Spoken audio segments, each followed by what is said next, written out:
Alright, giddy up. Play some Final Fantasy.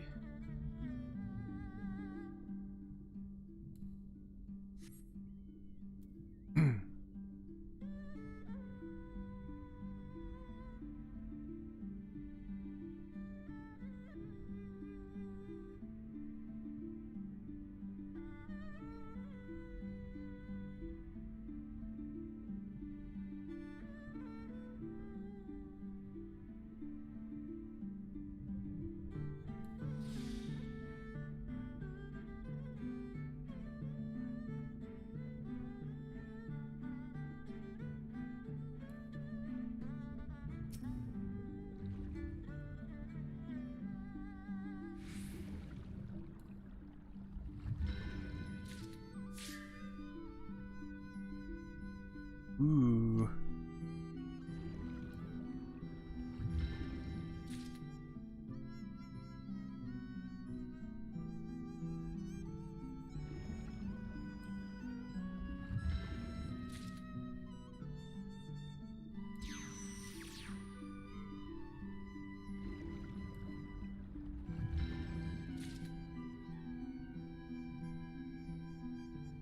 Ba, ba, ba, ba. This game's got such a good soundtrack. It's hard to decide between this and Final Fantasy XI. Such a wide variety of genres, too.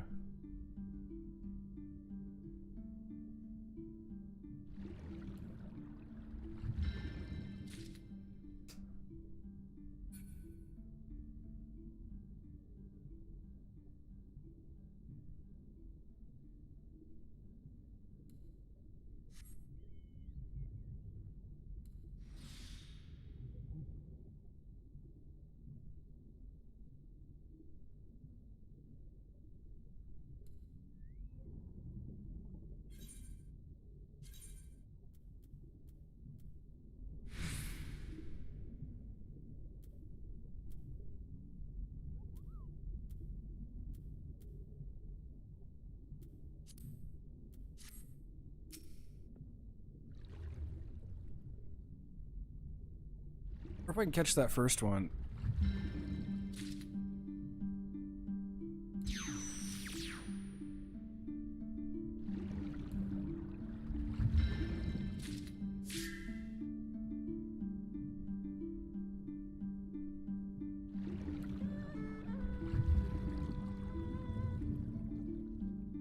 Miss!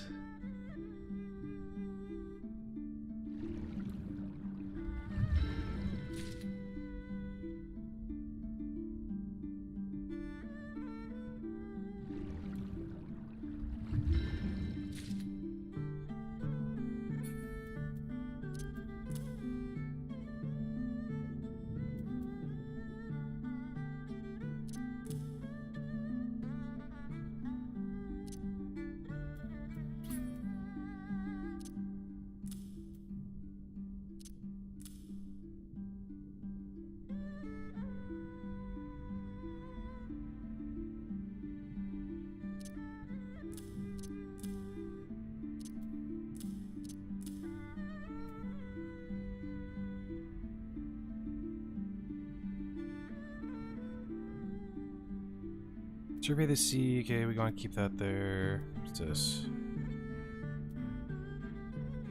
I'm good.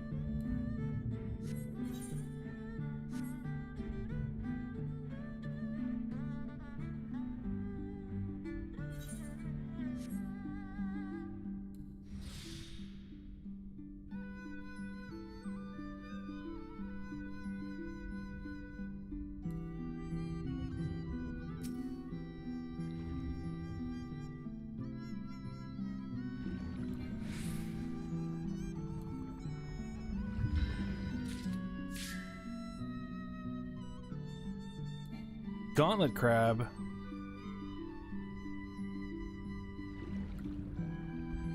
Yeah, I gotta get used to my new controls. I just swapped all my. Whoa! 2 new fish in a row. What the hell? I've gotten like 80 fish. I just got 2 in a row. Brand new.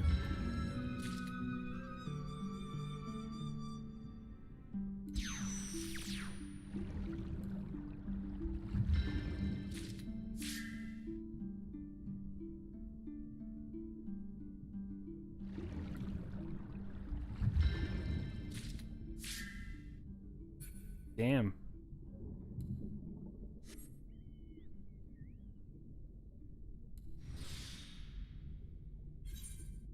Wait, I'm getting pretty far over here. Let's keep it over this way.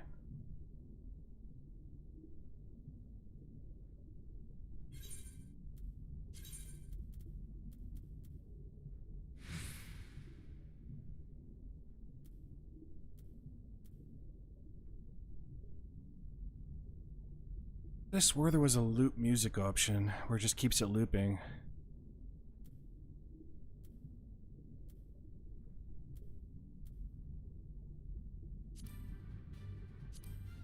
No, not the mounted music.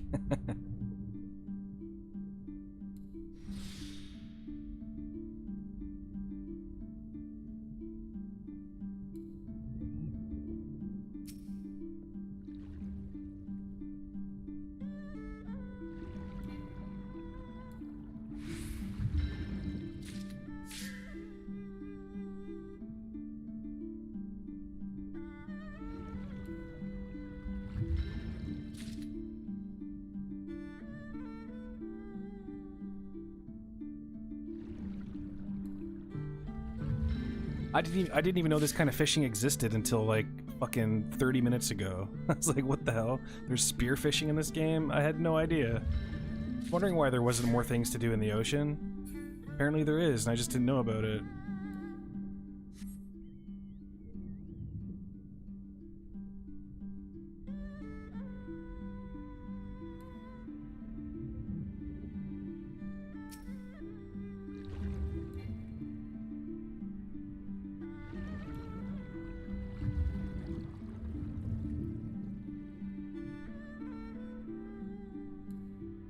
No. Oh, I pressed the wrong button.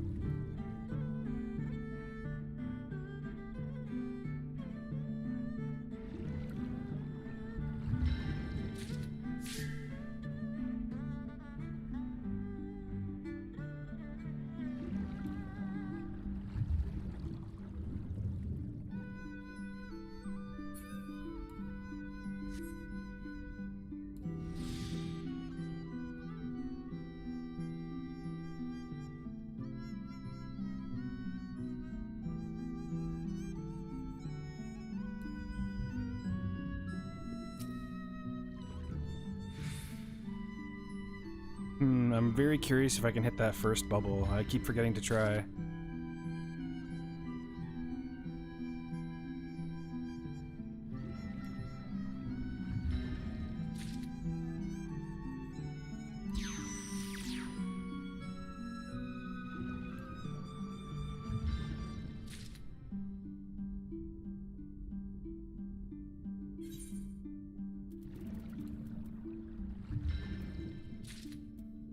Oh, 9 Commonwealth already. Look at that. Wonder if I can just buy these ones. I kind of don't. I don't really want to skip shit by buying stuff, you know. This is the fun part.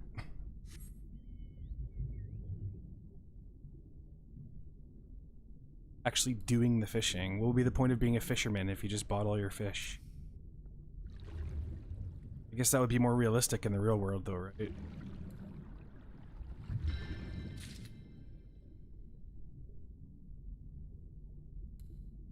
Oh, fuck. Jump the gun. Jump the gun again.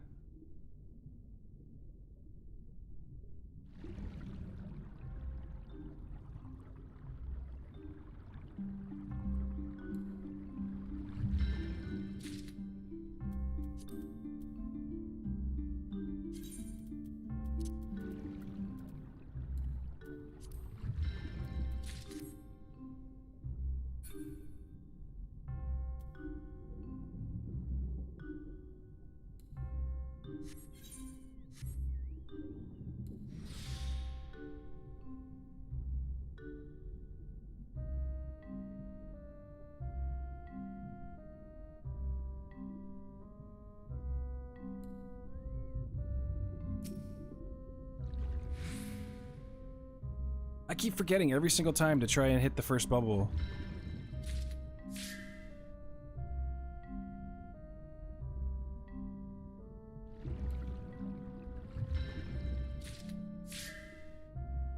Wonder if I can see the weather forecast in Gridania.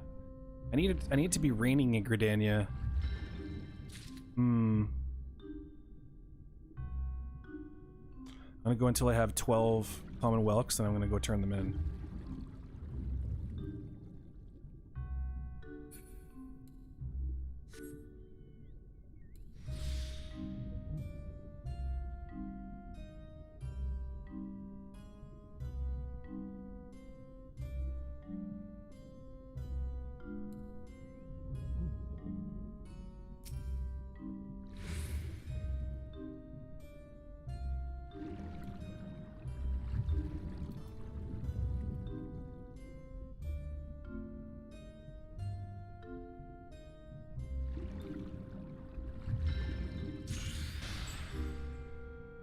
How was that?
See, this could have been more engaging, but I think they did a good job of just making it chill. Like, you can multitask, do something else while you're doing this.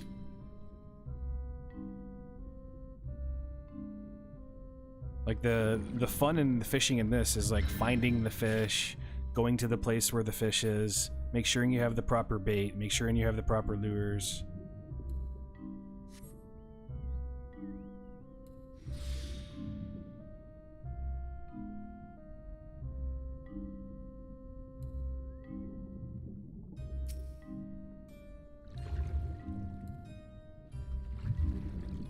Yeah, I don't think I can get the first bubble.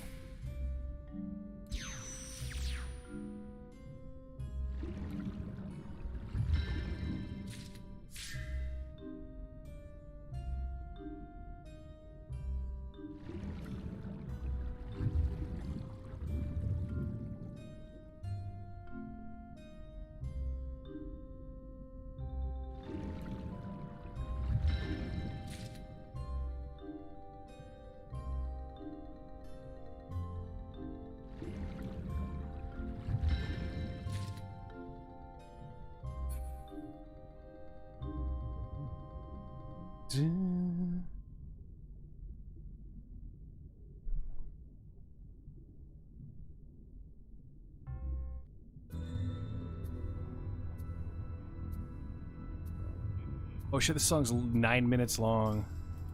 Love this one.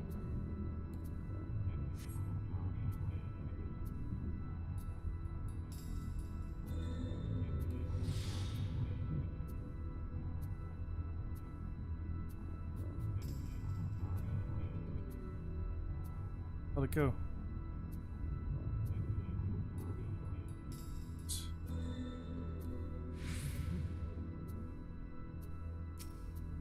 Tall ass grass.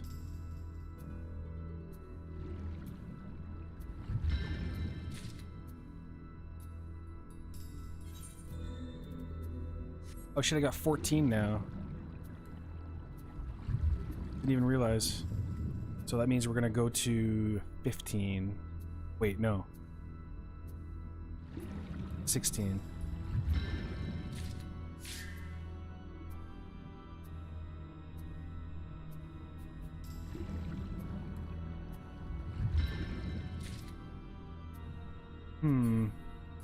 Wonder if the timing makes a difference.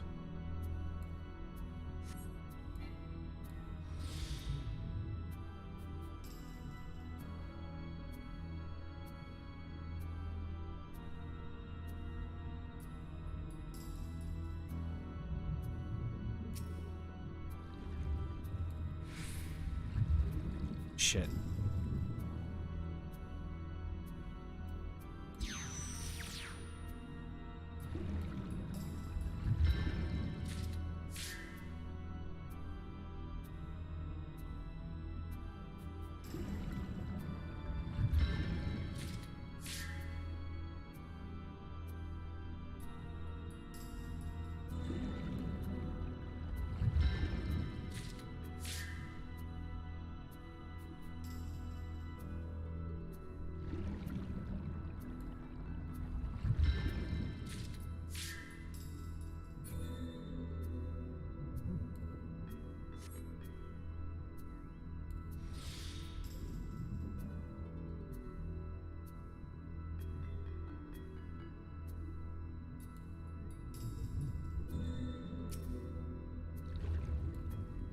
Ah, it keeps on psyching me out. The first bubble.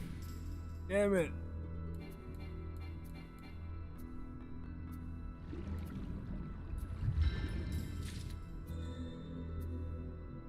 One more Commonwealth and I'm getting out of here.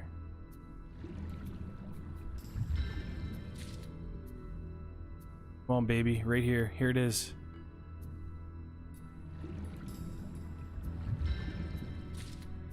Ah. Watch, now I'm never gonna get another one. Just the way it goes.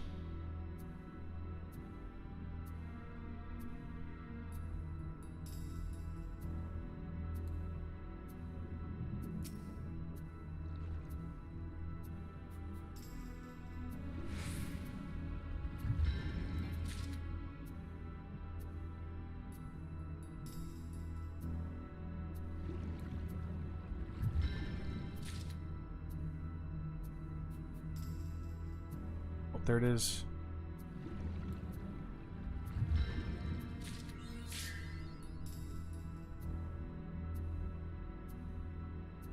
I just unlocked a fishing rod.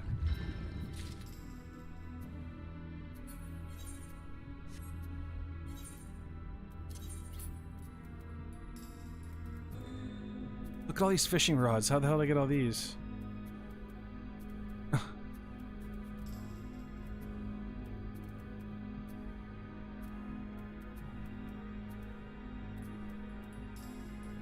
I swear I just unlocked a blue... Oh, I gotta go somewhere to collect my achievements, don't I?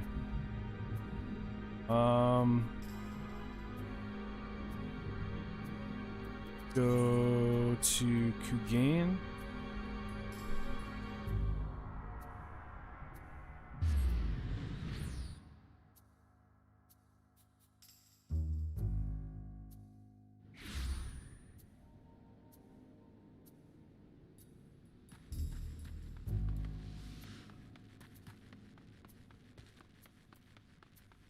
Alright, this should get me up to like level 66 or 67, I think.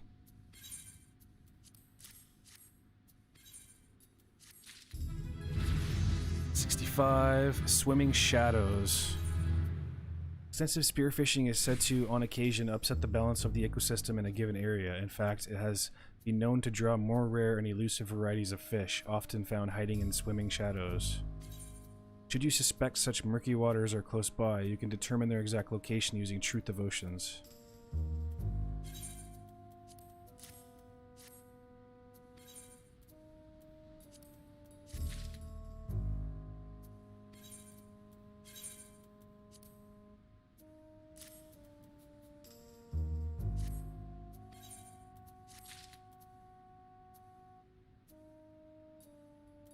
Oh, I can't do more? Level 60, 65. Let's go to Gridania real quick.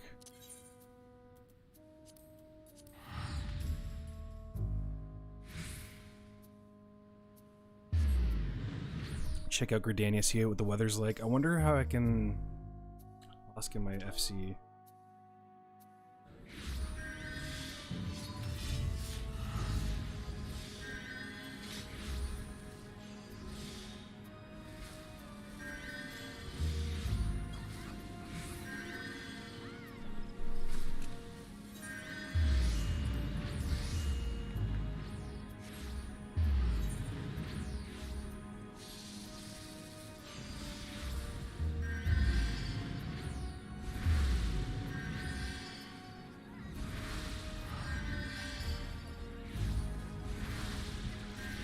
Skywatcher, Skywatcher.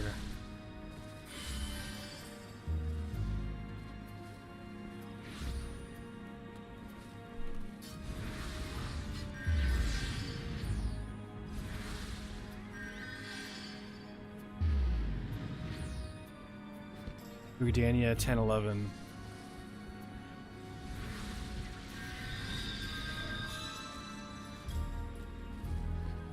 Gridania 1011.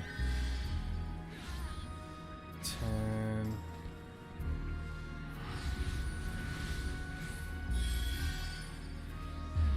Oh, he's over there, okay. I know where he is.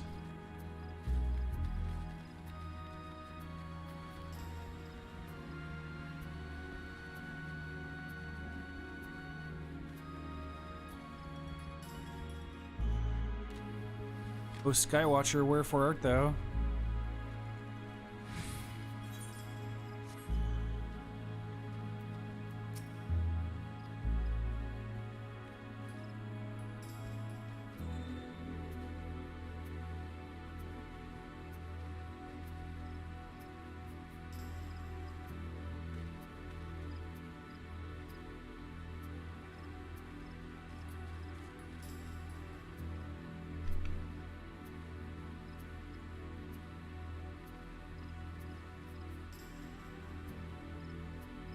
Gridania Skywatcher.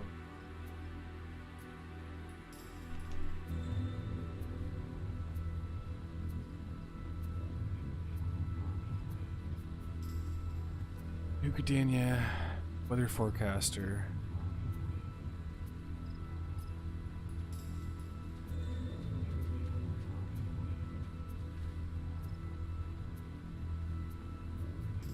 Oh, I need to do a quest to get the Skywatchers? Oh shit. I think there is a quest to Skywatchers.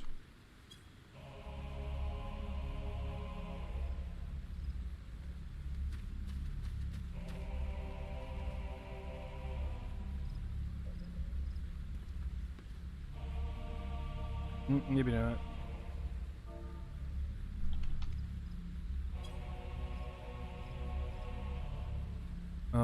New Gridania 1011. Oh, that's where I'm at. I'm at 1011. 10. Don't see a Skywatcher here.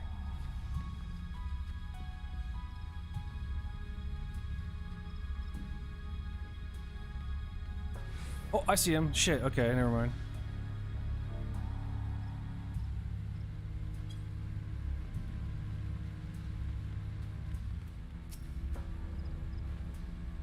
Wise woman once said, a wise woman once said that she who does not pay heed to the skies will most surely get wet. Charlie Murphy! Thanks, biddies. Thanks, man. Wise woman once said, sound advice if you ask me, would you like to hear what the skies tell us the fine day? Thanks, man. Yeah, the big 4-0. It's kind of weird, man. Like, I'm a 40-year-old. That's weird. Playing Final Fantasy. How can I tell? All clear skies? This is bullshit.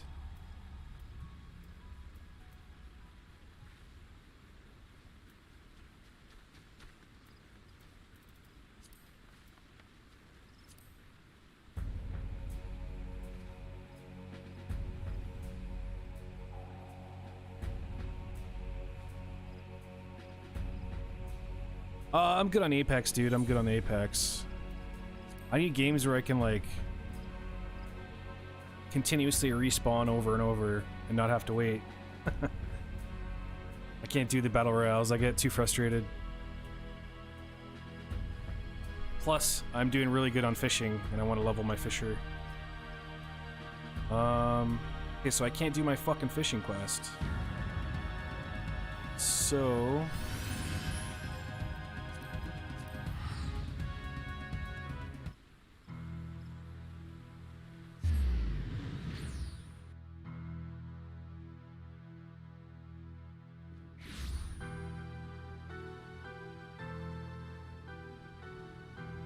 I'm probably gonna play Battlefield 4 though later if you're still around. I don't know if you're on late tonight or whatever, but I got tomorrow off, so I'll probably be on late. And then I got another buddy who might be playing Battlefield with me.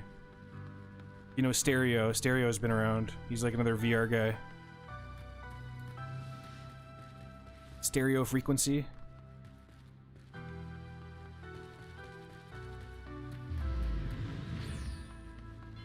Alright, thanks, bro. Yeah, appreciate it. Thanks for the sub. Biddies? You'll always be the Papa Biddies, you know that, right? Said the Papa Biddies.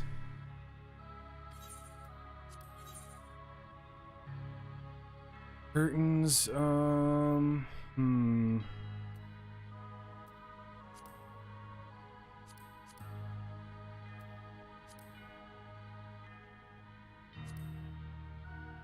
Oh, I can just get this again. Shit, let's just go do that again.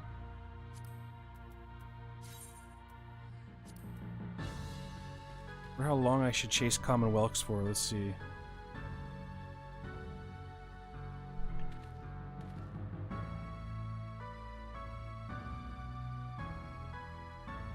I gotta like bookmark this webpage. I gotta get an ad blocker is what I gotta do. What was I gonna do? Do something else. Oh yeah.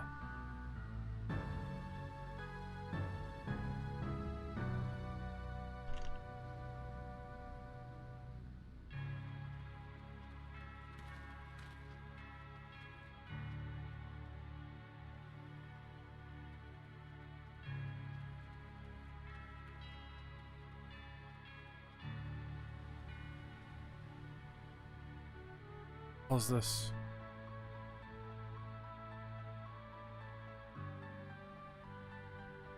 Okay, so found my fishing leveling guide.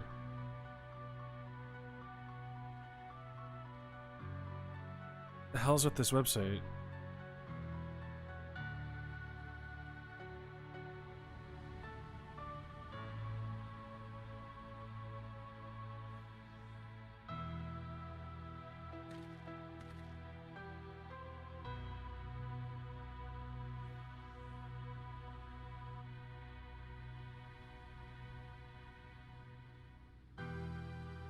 I don't really like this one. 60 to 70.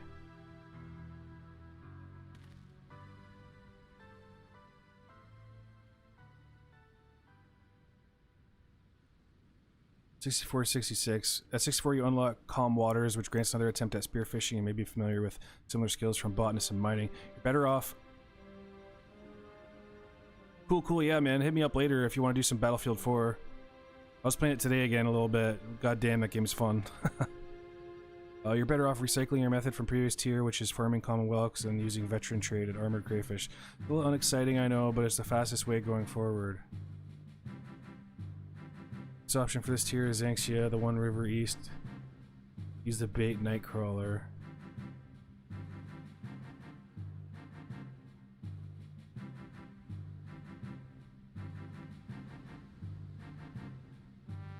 Garbage tier compared to first thing to do once you hit 65. HQ Pine Fishing Rod.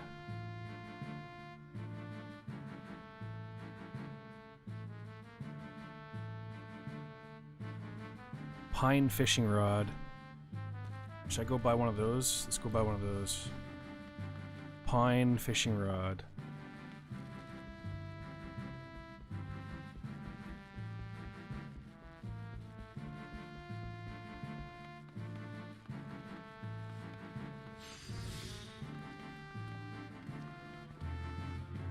I wonder if this person sells it.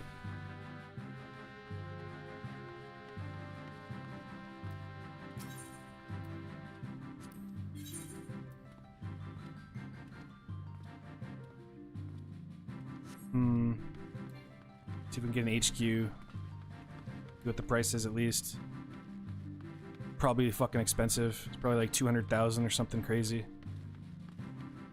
I'm gonna guess 250,000 gil.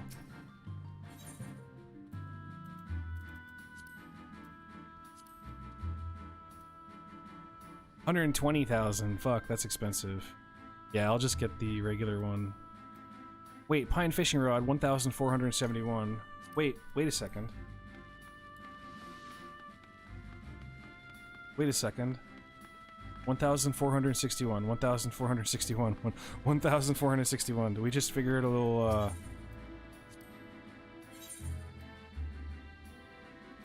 Shit, wrong one.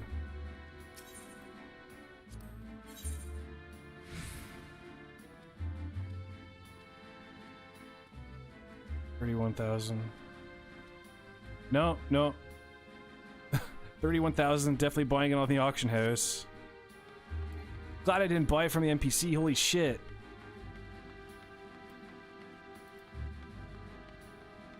I was gonna say, I figured it would be cheaper there for sure.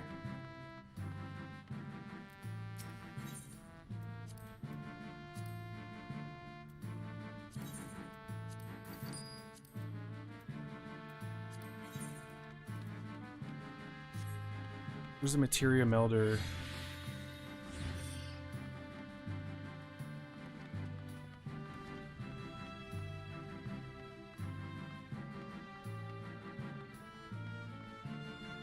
I don't know if there is one here.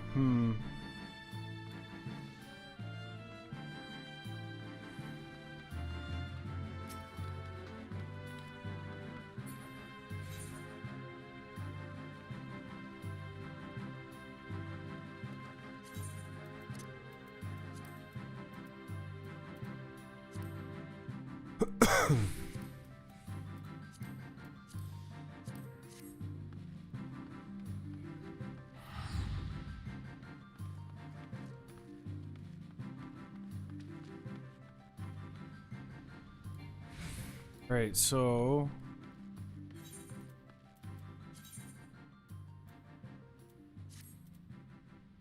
oh shit.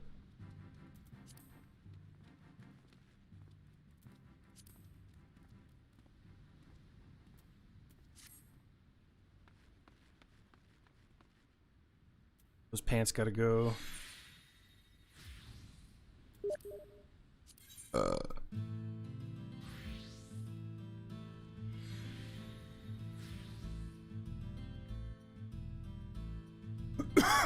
I am good on the Apex Legends.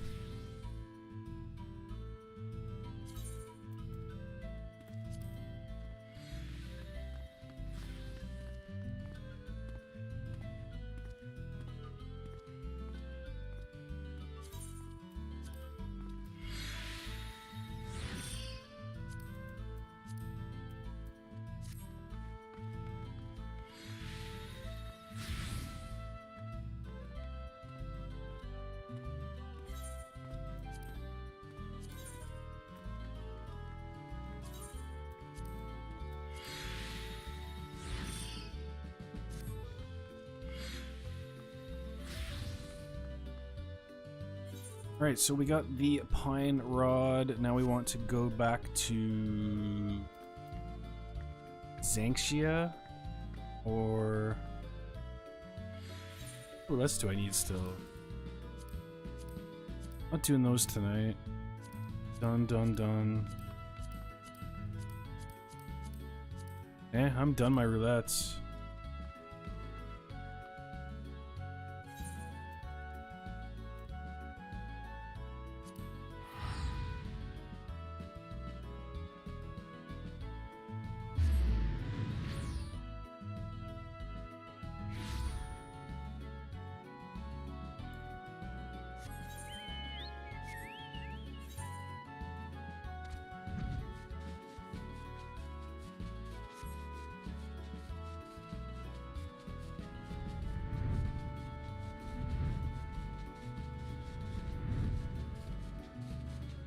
God damn, that looks cool.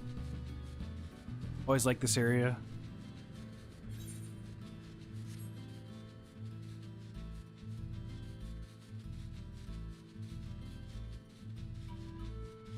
It's so big. This would look crazy in VR.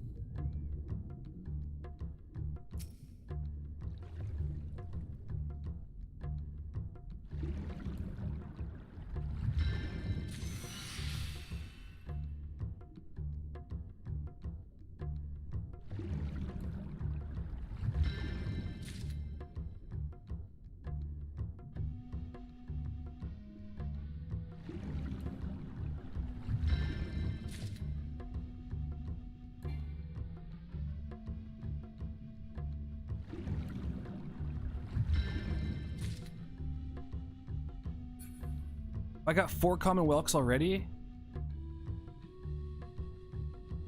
Oh, I must have got like a HQ.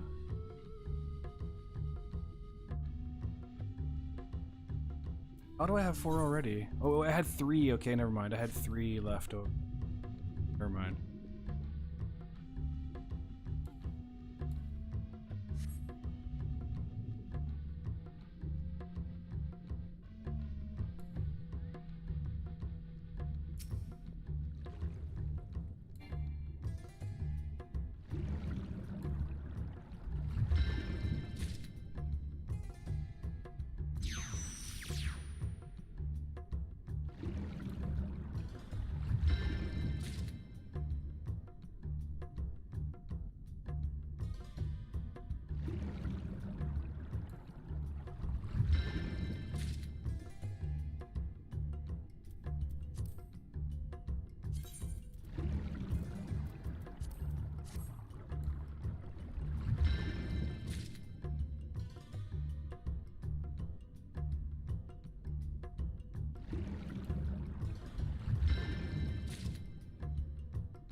Oh, dude, we're raking in the common whelks right now.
Oh my god, there's so many good songs on this soundtrack. I can listen to this soundtrack all day.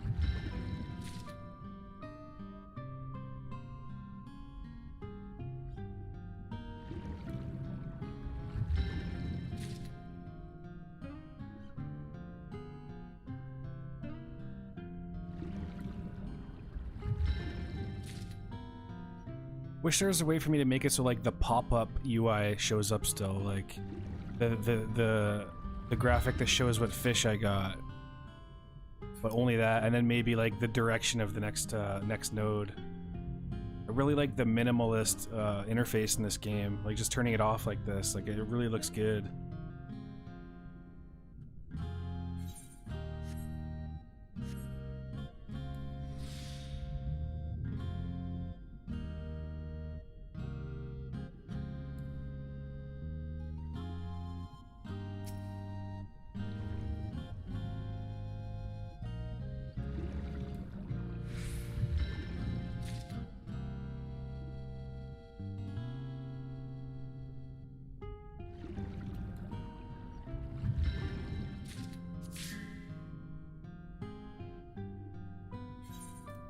Wonder if I get extra for that, for the HQs.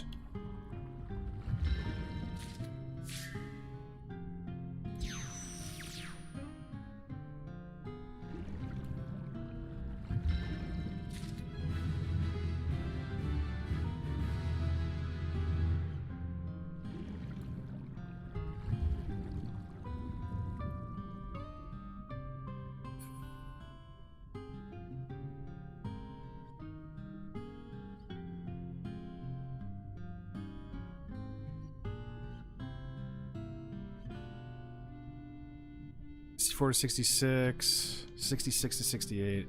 66 Truth of Oceans and Stealth through 12. Well, we're all familiar with Stealth. Truth of Oceans is basically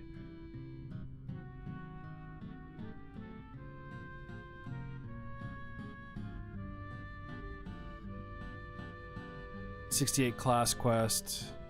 That's relevant. Thankfully, we have a great spearfishing leave quest again. Better yet, 2 of them. If you want to do the triple leave. Doman Bubble Eye from the Sunken Junk.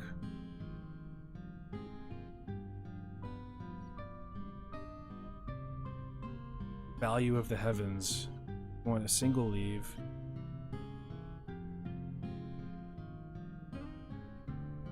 This is all spearfishing. Okay, cool. Top 1 sheet 67.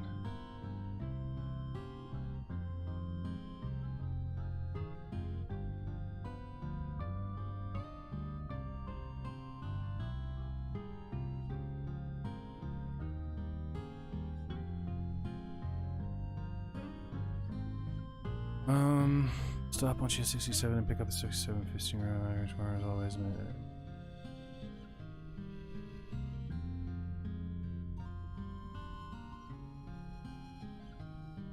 unlocks salvage occasionally, finds treasure maps while spearfishing.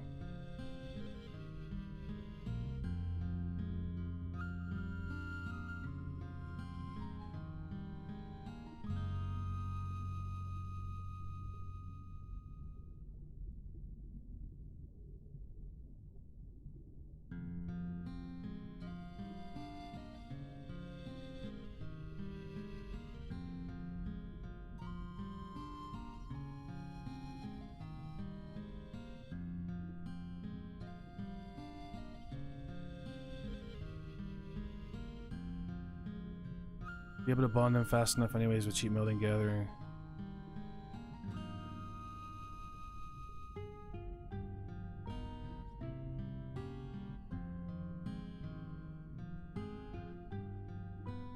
Want to use basic fishing,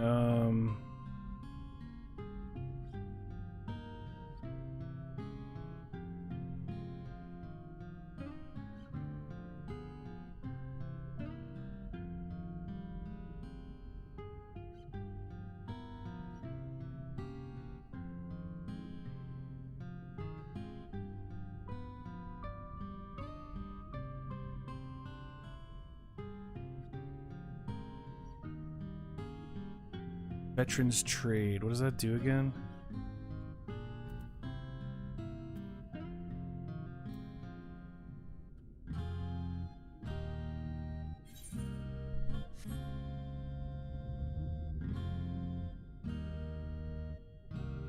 Veterans Trade. Veterans Trade.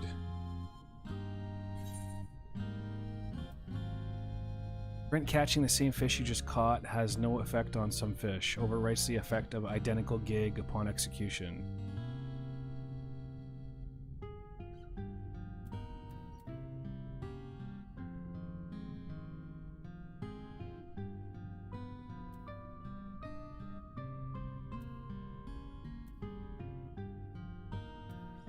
Calm Waters. There. Shark Guy 2. There.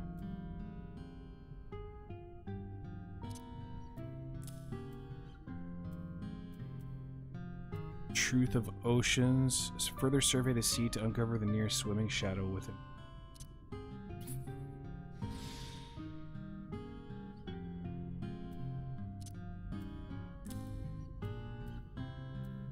Salvage.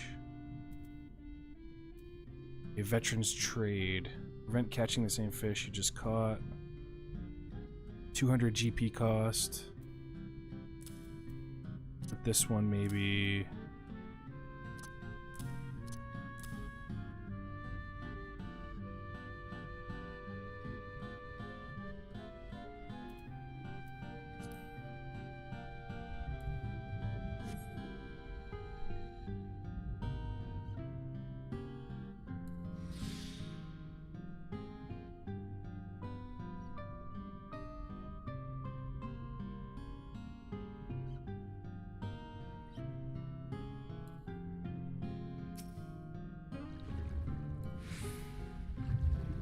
Fuck.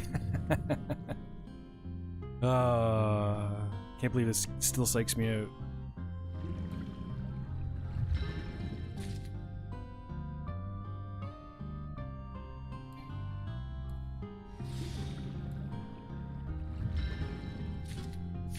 Ooh, that's nice skill, man. Holy shit.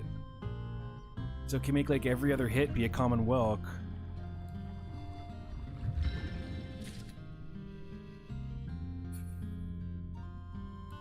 Damn, that's a really good skill.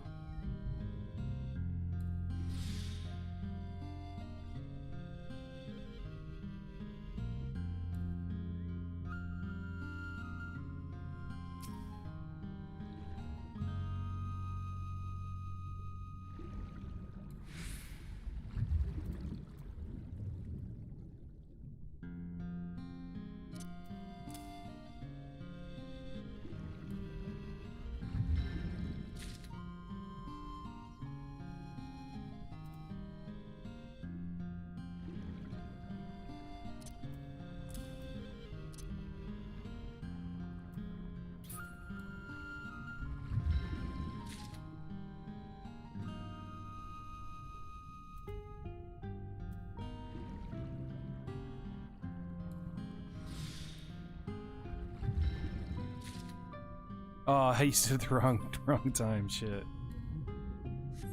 Burp to derp to derp.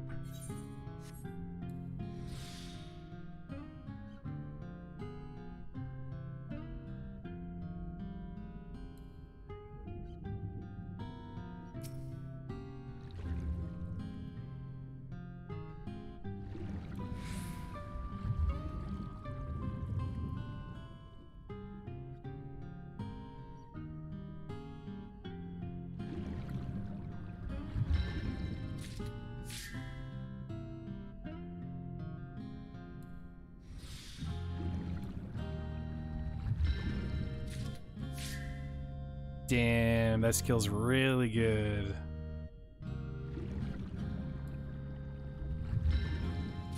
I think using my GP for that is a lot more valuable than...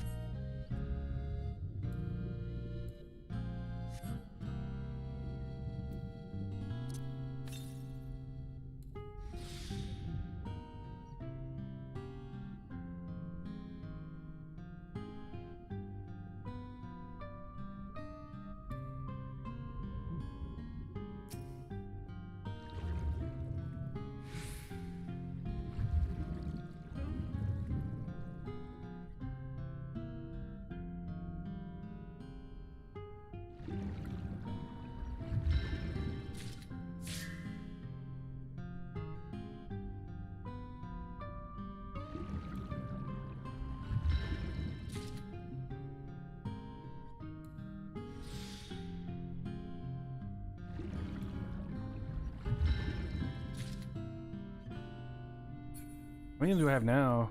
15, damn.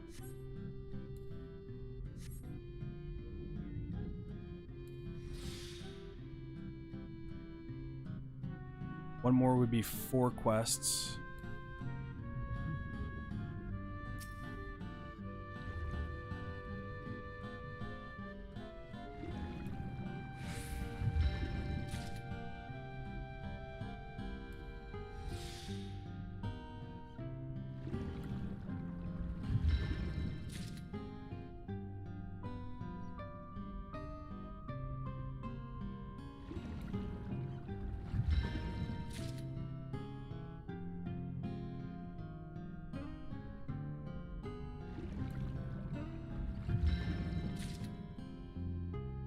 Holy shit, you know how much experience I'm gonna get for all these common whelks? 18. So I need... Should I go back at 20? That would be 5 quests. I'll go for 6. I'll go for 24.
What do I got now? 21. 32. Wait, so I'll go till I have 21 normal ones. Damn, I might just do this all the way up to level 70. This is fucking sick.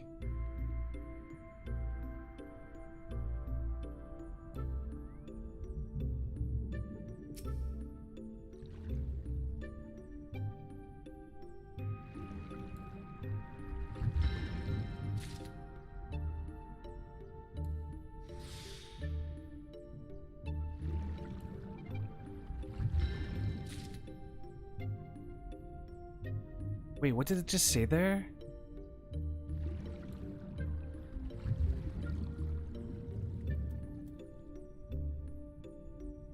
Armored crayfish are aware of your presence and have left the area. So that means it's only common whelk now? You fucking serious?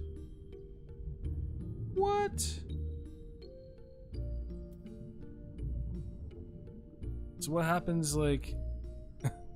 That's crazy. Can it run out of common whelk too? I wonder what happens if you run out of all the fish. It just says there's nothing here to be found.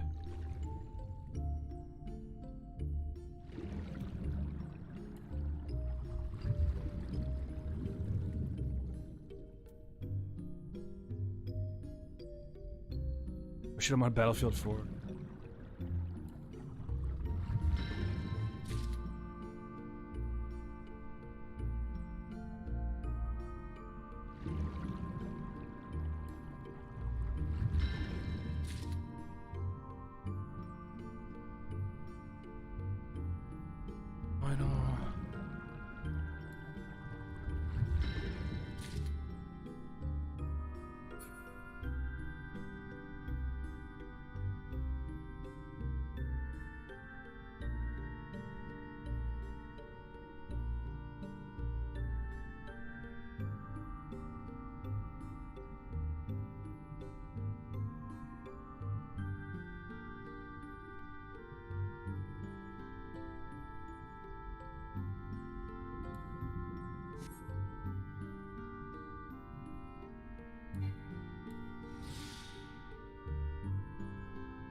I'm a crayfish are aware of my presence.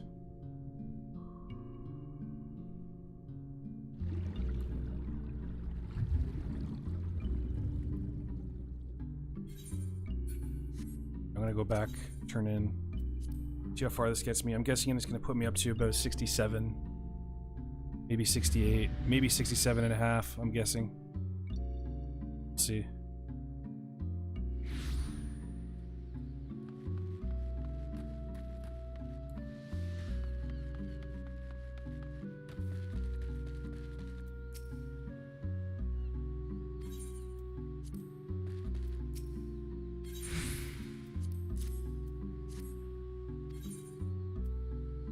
$2 million.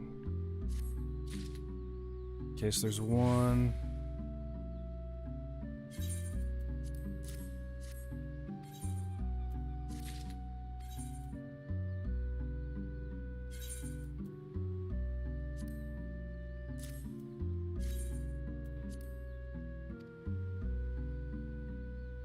With one or more HQ items, your reward has been increased by 100%.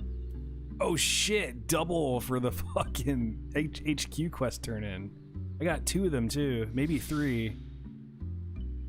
Should I? Hang on, I should probably eat some food. And my manual. Keep forgetting that shit. Or if that affects the quest.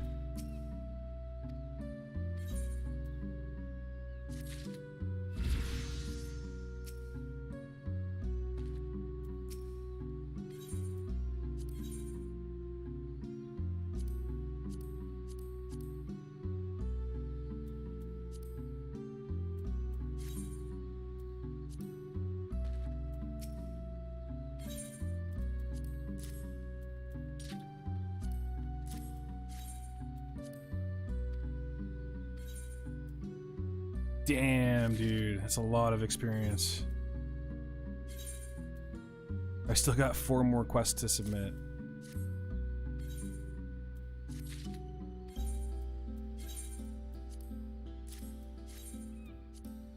Five.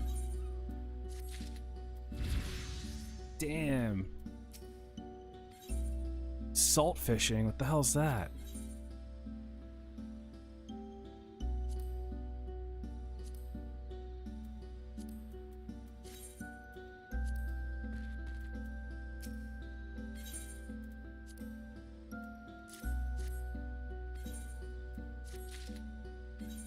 This is gonna get me up to 69.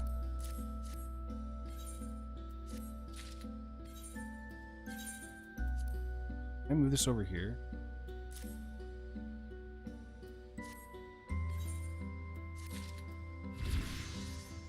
Holy shit.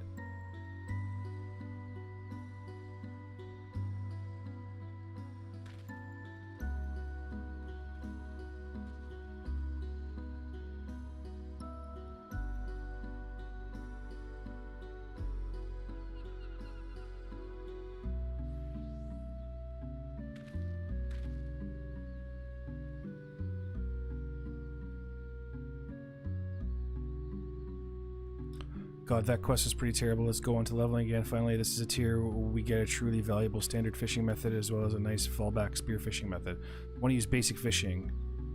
Isle of Zeki in Ruby Sea is by far the best grinding spot for this tier. It yields both lead quest fish, chromo octopus, and a collectible fish, dio squid, using the same bait.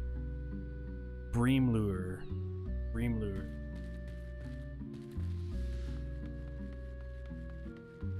Bream lure. Wonder if you can lose a lure. I don't think you can. Let me look that up real, because I keep buying like multiple lures and shit. It's like, do I need multiple lures? Do you lose fishing lures?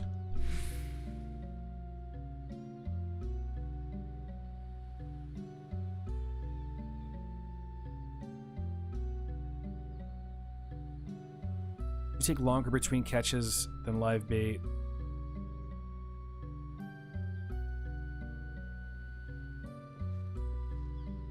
Okay.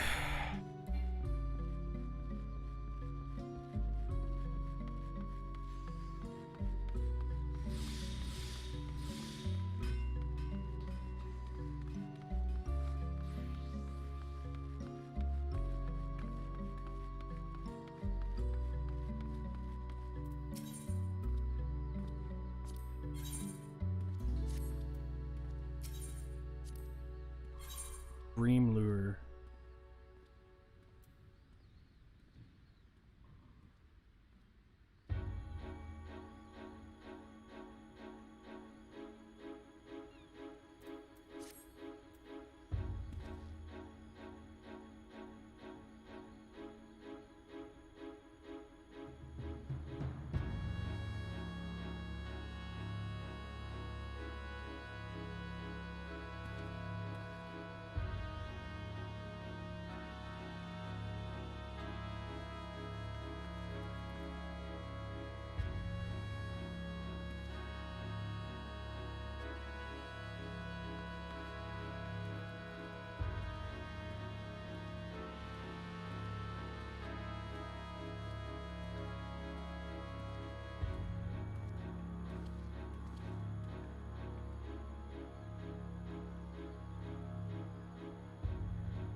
Bream lure.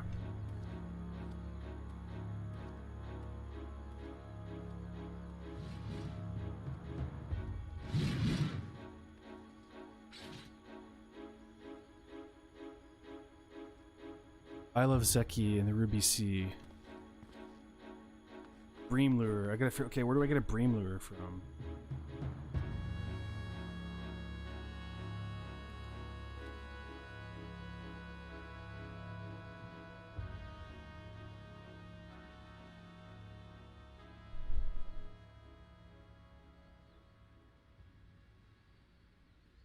Oh, it's for scripts.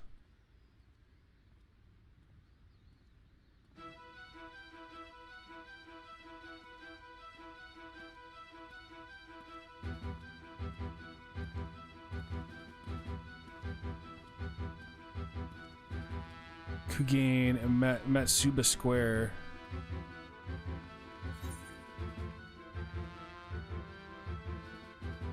How's Matsuba Square? Matsuba Square, so I gotta go Rakuza District.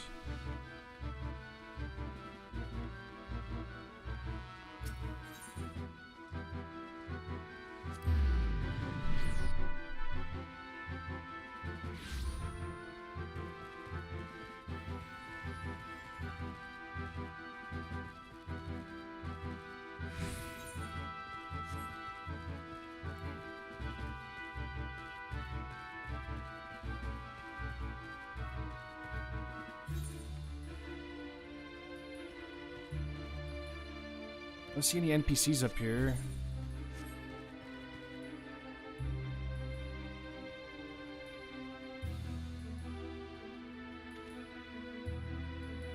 .3, 10.8.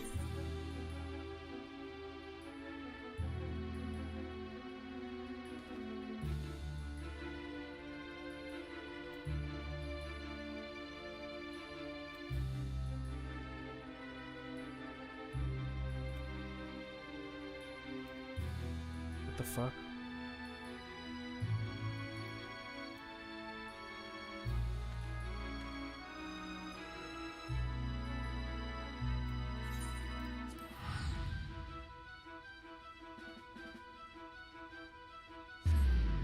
It says it's right by the Aetheryte. Anna.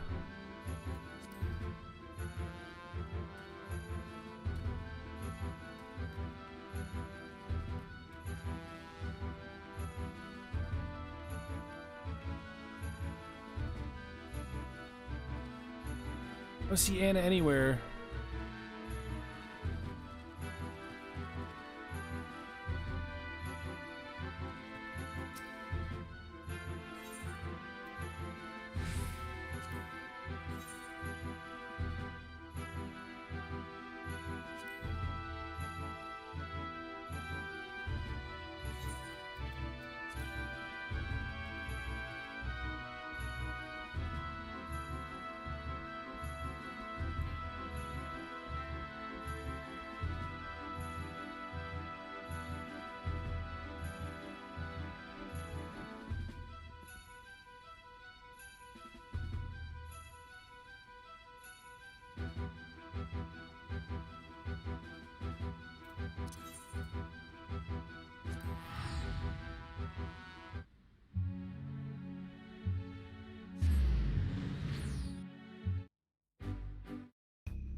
Sanana.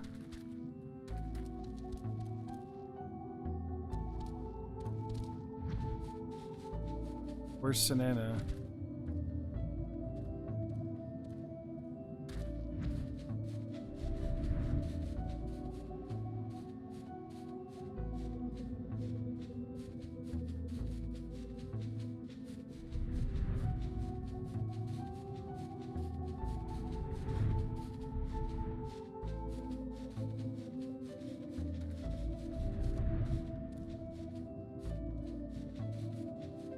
You go inside these places?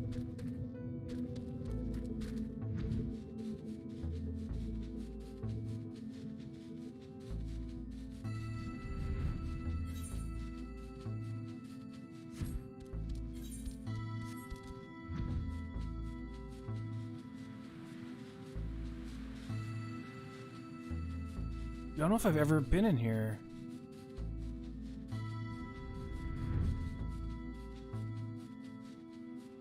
Crazy.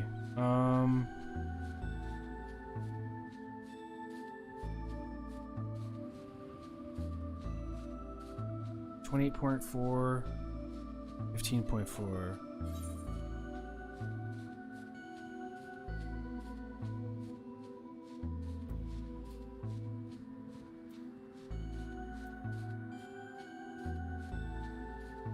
It's supposed to be right here. Let's go back to the Crystarium.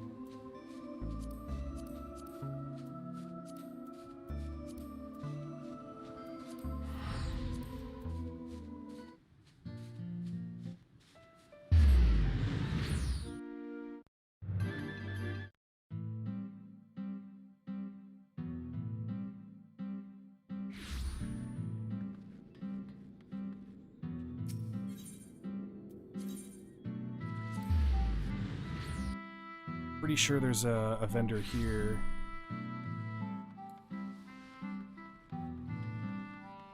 Whether it sells the bream lure, I don't know though.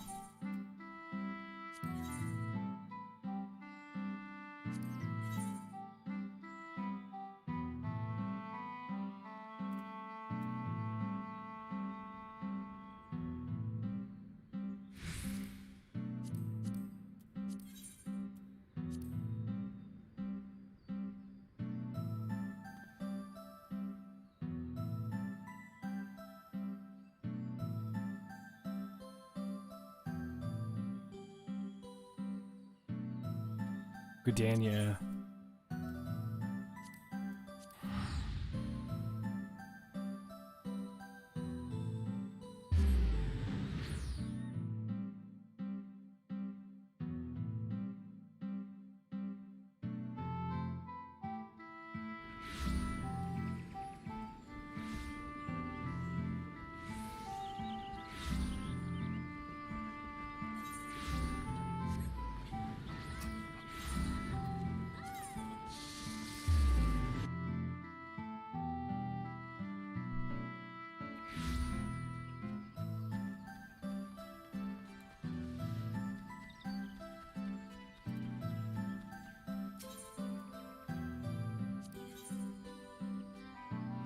Gear, items.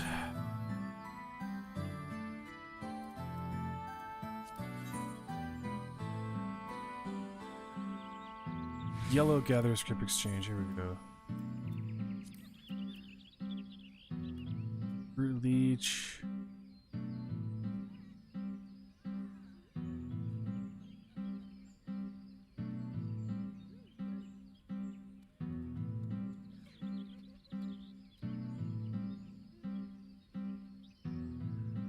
Where the hell is it?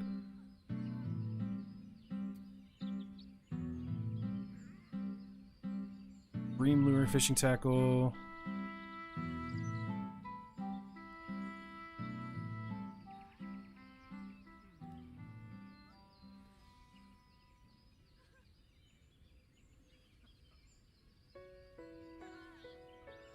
Rowena's representative.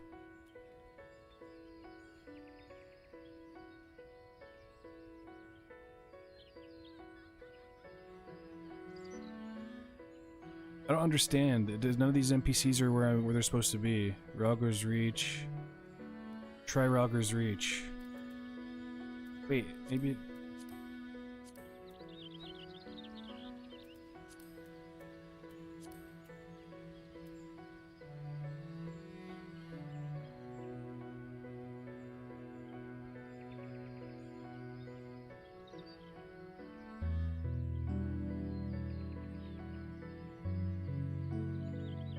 Hmm...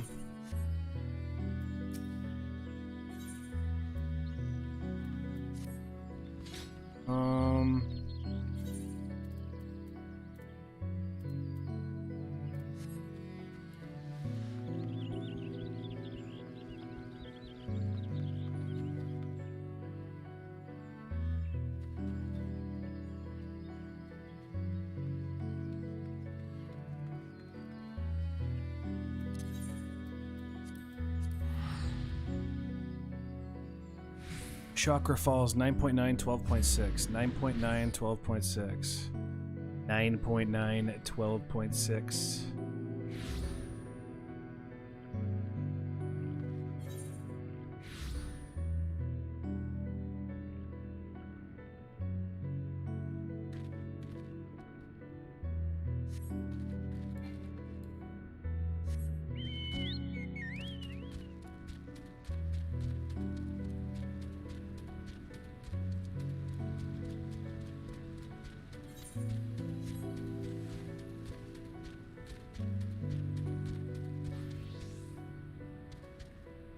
Script exchange.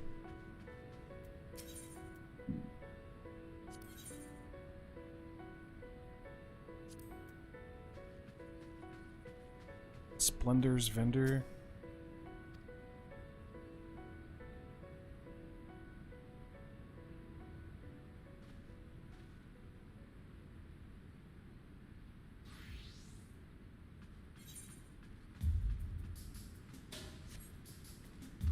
Holy shit, that's annoying.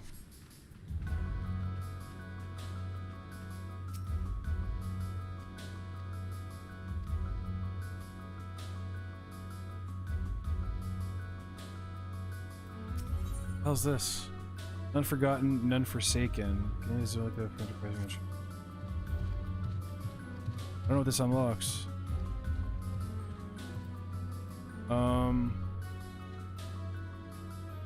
Why does this person not sell fucking yellow script stuff?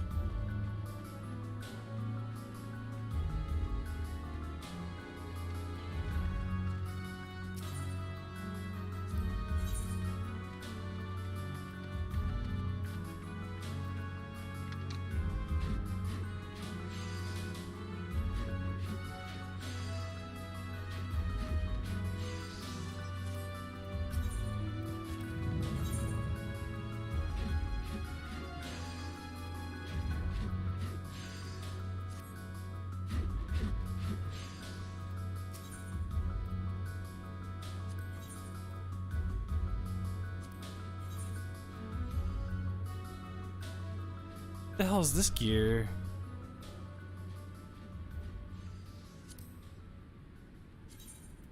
Dude, that looks crazy.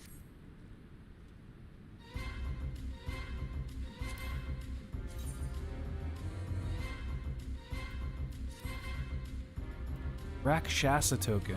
I have no idea what that's from. Must be Stormblood.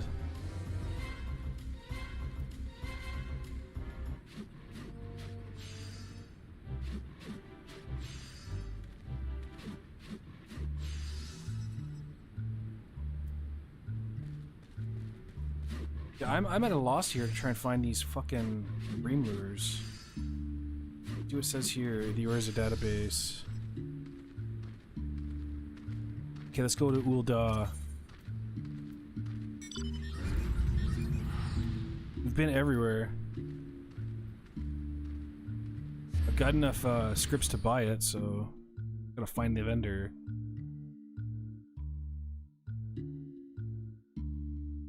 Fourteen point two, 10.8. 14.2, 10.8. 2.2.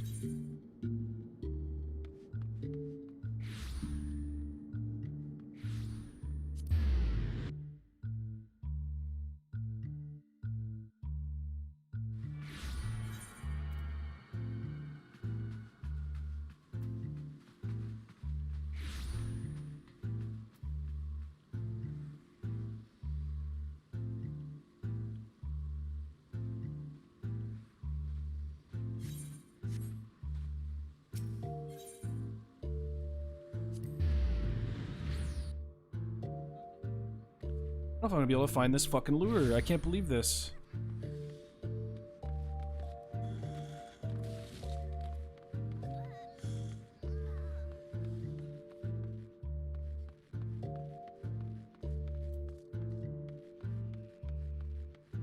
Container.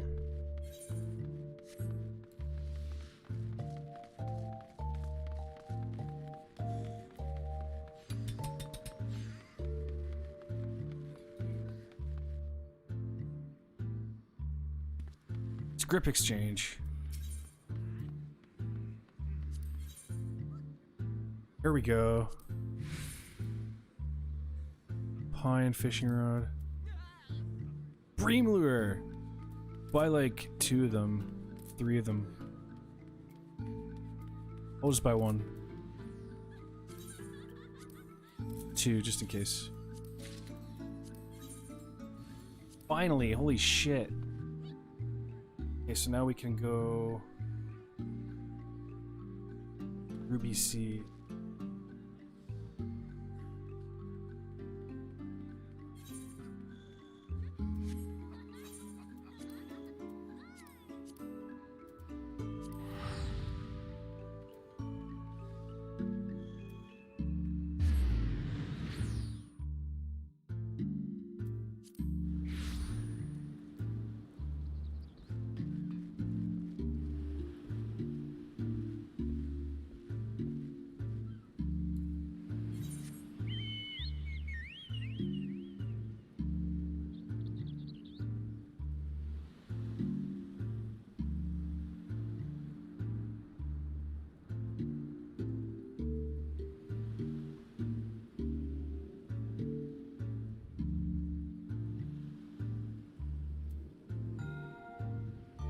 Wait, I'm gonna go to Kugain.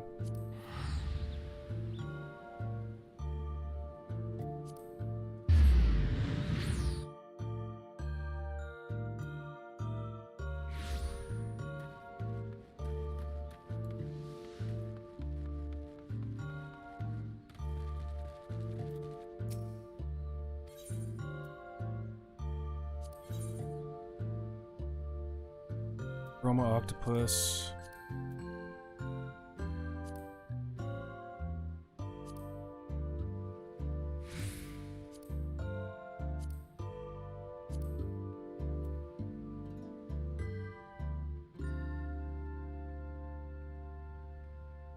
Collectible fish.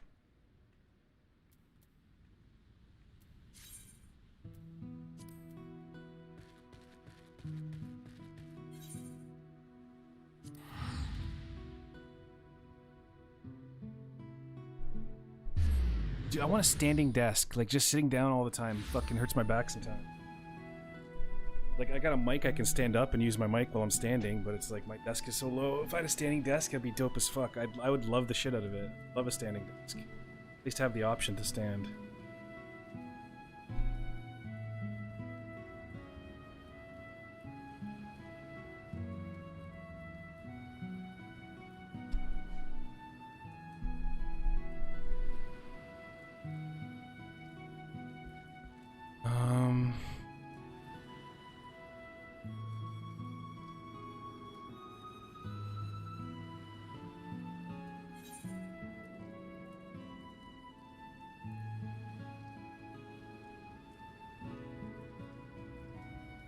Isle of Zeki.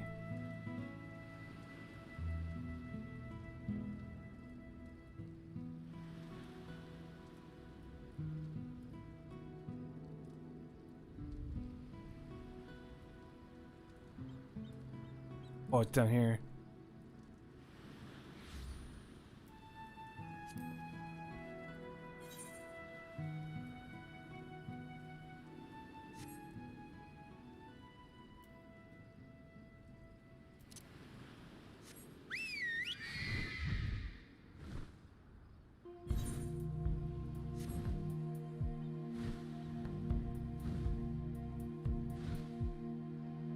There was like a specific spot. Koromo octopus.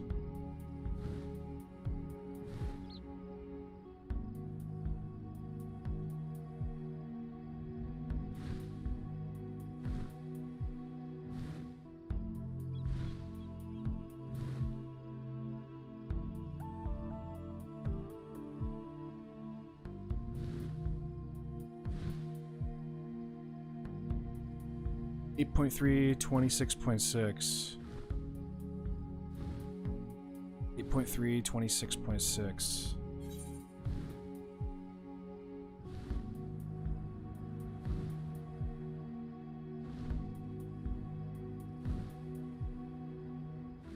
Okay.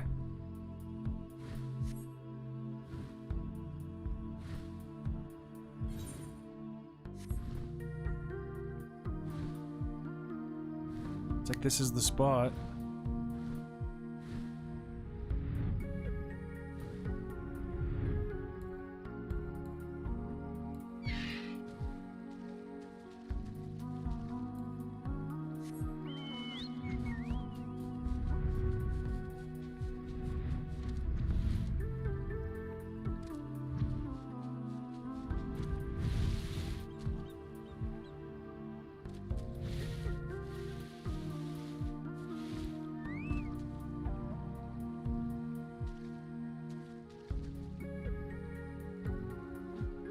Oh shit.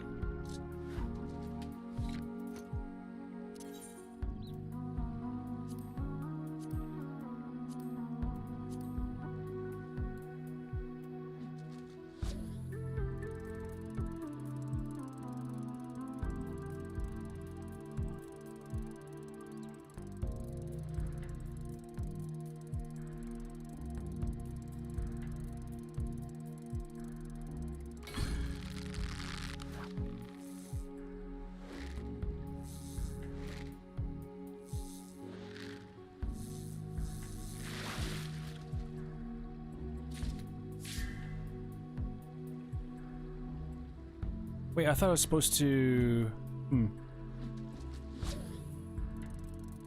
I had to mooch for these ones, I guess not.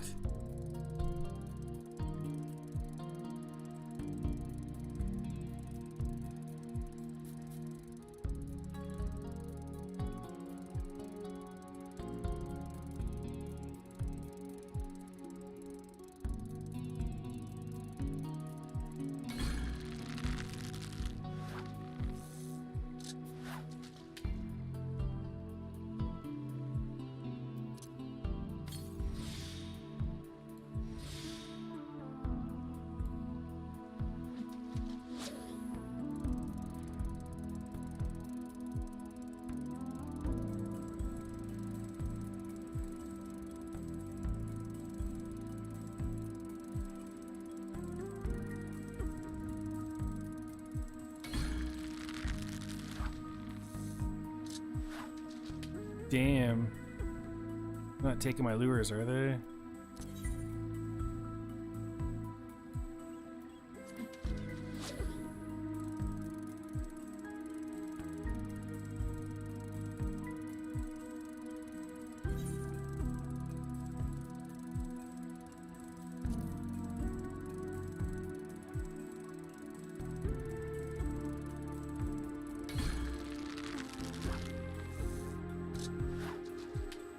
Damn, tough one.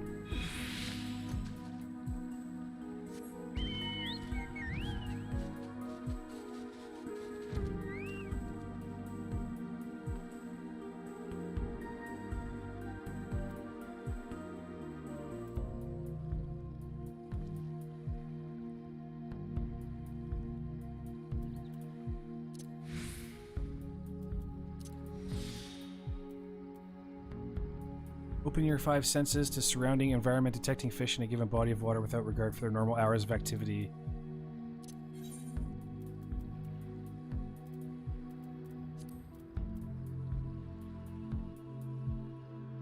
Collect readies the catch to retain as a collectible. I don't know what the whole collectible thing is about.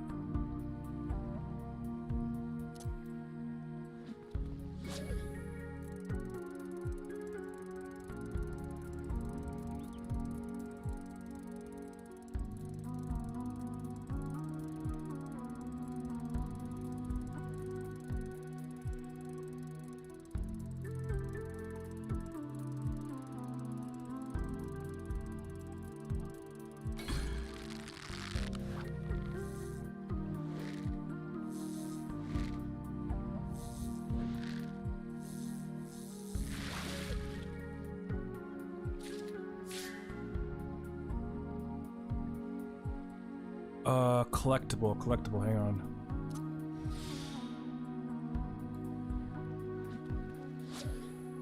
Collector's glove, able to discern the location of collectibles. I don't understand that. Oh shit, here we go. You have learned collect, a special discipline of the land. A special disciple of the land action that is used to gather an item as a collectible. While fishing under the effect of collector's glove, fish landed will be gathered as collectibles. Their size directly affected collectability. Time Warner. Oh shit, I got a map. Nice.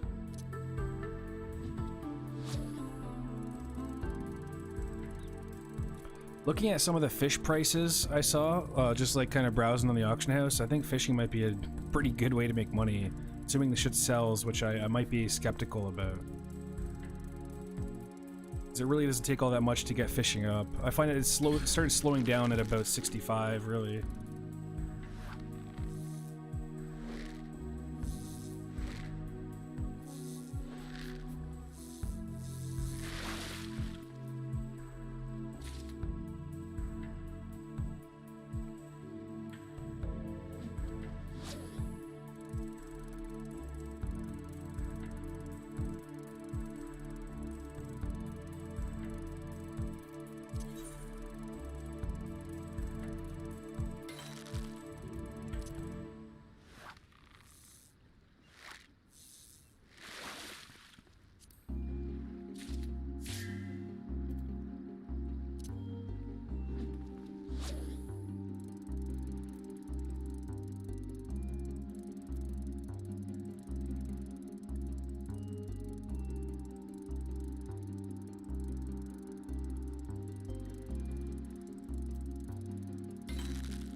There at the back of the last show will know.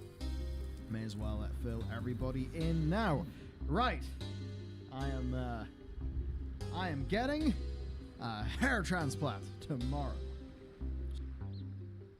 Oh shit, has there been a video since then? Soliloquy or whatever they call it. Hair transplant 4 days ago. Okay, yeah, so there hasn't been a video since you guys' hair transplant. Guys, can you believe that the boys are about?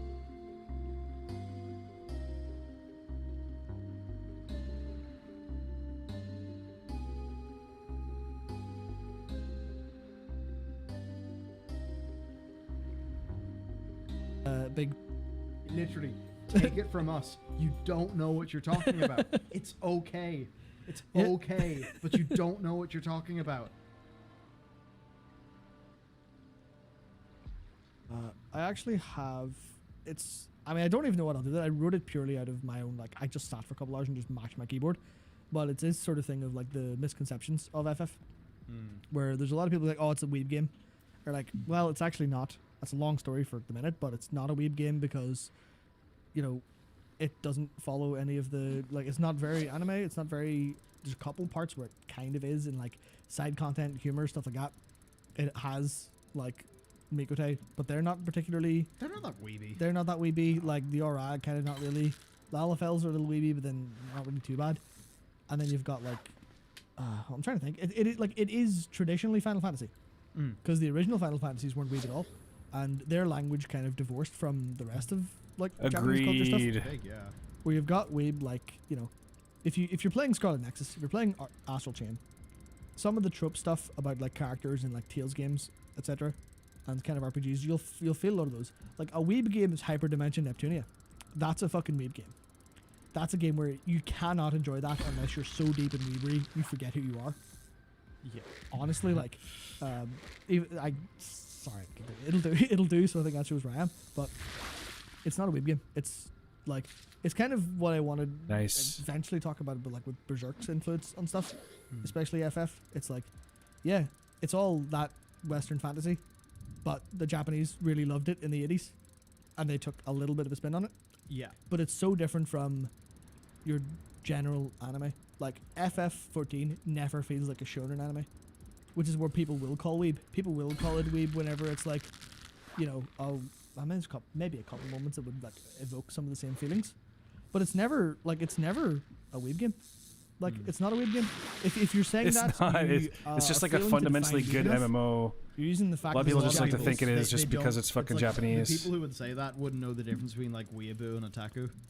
Yeah, I mean, like, well, there's So a there's- I don't know the different difference overlap. between that. There is That's- overlap, but I That's feel huge like overlap generally, but no, there's huge overlap. But from what I understand, the definition of that has always been like a degree of engagement in the fandom, and then there's like slightly different connotations to both. I guess it's the case of otaku literally means like someone who's like a hyper fan of something. Okay. So it more the That could be fucked up. And yeah, the connotations over time is of like an anime otaku is the default for saying otaku.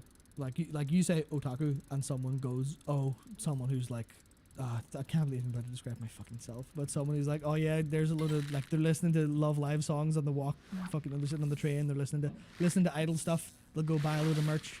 They'll go home and they've got like idol posters and stuff like that.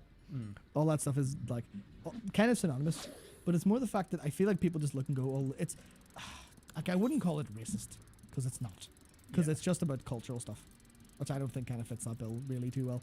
But it's not weeb. It's a Japanese game. Doesn't make it weeb.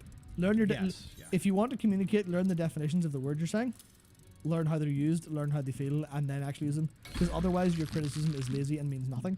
Because if you're calling FF a weeb game, you're not engaging with it in any capacity, and your criticism can be thrown instantly in the bin. yeah, so there's half of Asmongold's chatter coming for you. Yeah, Which I agree entirely. Yeah. I spend a lot of time in Asmongold stream watching. I love. It's 100% true. I'm in that guy's stream a lot too. So many people in that chat think it's like a hardcore weeb game. Try to be reasonable. Try to be reasonable and engage with things properly. It's like But that's not emotionally satisfying. yeah. In the moment, that's the thing. That's actually perfect. Virtual Souls, which is a good name, says 14 is weeb in the same way Dark Souls is weeb. That's exactly it. Yeah. 14 is more inspired by like. They call Mikote furries. Of course, yeah. Well, that's wrong because WoW is people say FF's a furry game. World of Warcraft is so much more a furry game than FF14. yeah, because so much more. Which races in FF could be considered furry? The Hrothgar. Mr. John himself says this man's in denial about it being a weeb game. You don't fucking understand what you're talking about. You literally take it from us. You don't know what you're talking about. It's okay. It's okay, but you don't know what you're talking about. Yeah. It's okay, but you don't know. Yeah, that's Preserve the following item with collectability but in terms of 544. furries, like Hrothgar are furries because they're fur head to toe. Viera, Oh, I'm pretty nice. sure their skin is like regular skin. They're just got bunny ears and tail and characteristics. Not furry. Well, maybe. The old definition, as far as fucking aging myself so badly here, but the old definition is 10%. That was the accepted definition among people back in the day, back in the early 2000s. It's 10%. If it's ears and tail, not a furry. Anything else, a little bit. Like Felicia from Darkstalkers, who has big paws, ears, tail, and some like fur that's kind of acting as clothing. That's definitely like bit, but by that definition, furry. But then, Interesting. but then you go to World of Warcraft, like Worgen, Volpera, Tauren. So on that, we do have a super actually. It's very. Yep. It's from Alright, good. Moonky Junkie, who says, if FF is a weeb game, you would have to admit that WoW is a furry game with Worgen, Draenei, Volpera, Pandaren, and Tauren. Just saying. Yeah, that's the thing. It's like if we're going to call FF14 it's the sort of thing. Weebs will like FF14. Doesn't make FF14 a weeb game. Yeah. Furries will like World of Warcraft because it has furry-like things in it. You can play an anthro character, whatever. Yeah. But it Where doesn't did the mean whole that WoW furry is a furry meme game. come from? I have Because no it's idea. not like I log into World of Warcraft and it's all the single furries is just being sang in chat or anything like that. So Yes. Yeah. Definitions. Oh, we're really good at making definitions for each other and then fucking killing each other over them. And sometimes literally killing each other over them. Yep. Humans are great. So that was one of the major misconceptions. Is people like, oh, weeb game. You're like, if you don't know what a weeb game actually means and you're using it just as a buzzword, that's fine. But your criticism can be thrown out because you don't understand. Yeah. I think it's as simple as that. If you want to criticize a game, absolutely, by all means, just do it properly. Just criticize it for what it's what. Yeah. Like, Because it's really easy to criticize FF14, as it turns out. Yeah, it is full of problems, and also, it is a creative endeavor. If you don't like it, then so what? So Mogbit. Yep.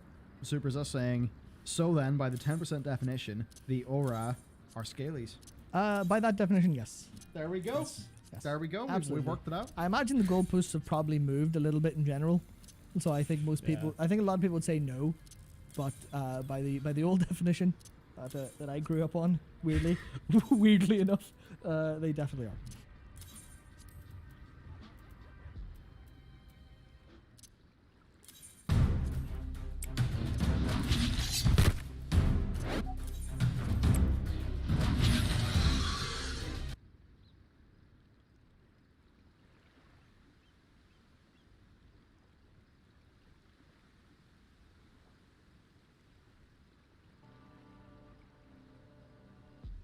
Yeah. Patrick asked, how is the roleplay? I assume roleplay is pretty big in that game.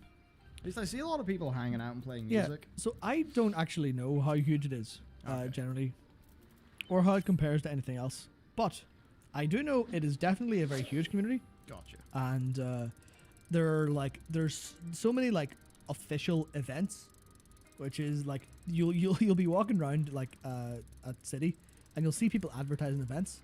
You'll see people advertising clubs and bars and stuff like that for just people to go hang out.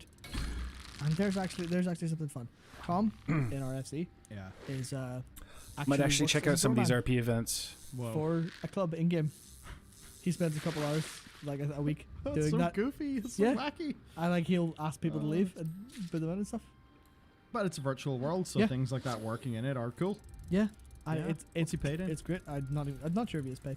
It is. If it is, it'd just be Gil, I imagine. Yeah. But it's so That's cool. cool. And one of the things in our video we had like the video updates ready for the comparison one kind of. I went because I haven't really done a big explore of like our plot or like our ward. I think it's called a ward. For our FC housing, where our house is. So I went outside the house. I looked around the house, recorded it, went, okay, you know what? That's really cool. I guess I'll look around to see for other houses. And the amount, man, it was so cool. It was so cool. Like, there are houses that are like really immaculately designed for specific themes. And on the placard outside, you can like use keywords to describe what it's like. So there was one that was like relaxing, comfortable, and it was like a library. And I went in, and it was just like loads of like portraits of people from the like characters from the game, like the cover art for like the key art, but in poster form in game, sitting on the wall between all these bookcases, and just like going down into this little basement, sitting in front of a fire, and there's like a little sofa sitting around, and specific music playing. And I was just like, holy shit! And I left a message for the person in the on the greeting book, being like, nice background music. I hit it the wee like, and I was walking around, being like, this is so insane. That's so cool for just like discovery. Yeah, I'm just walking around seeing everyone's house, and it's so good. Yeah, I remember So walking around our ward. This is like a year ago whenever you were showing me that stuff. It's just cool. It was just cool looking at the player housing. I like the free comp. The player housing is pretty awesome in this game. It's not so, That's so cool. yeah, It's like what everyone strives for. Well, Honestly, it's what I I'm might striving for actually right now, really. show up to some events. My whole and see quest what they on actually- crafting is just to make see what money they to feel like. buy a I mansion. guess then should we respond to our own video? I mean, I don't mean do a react video to our own video, but Respond.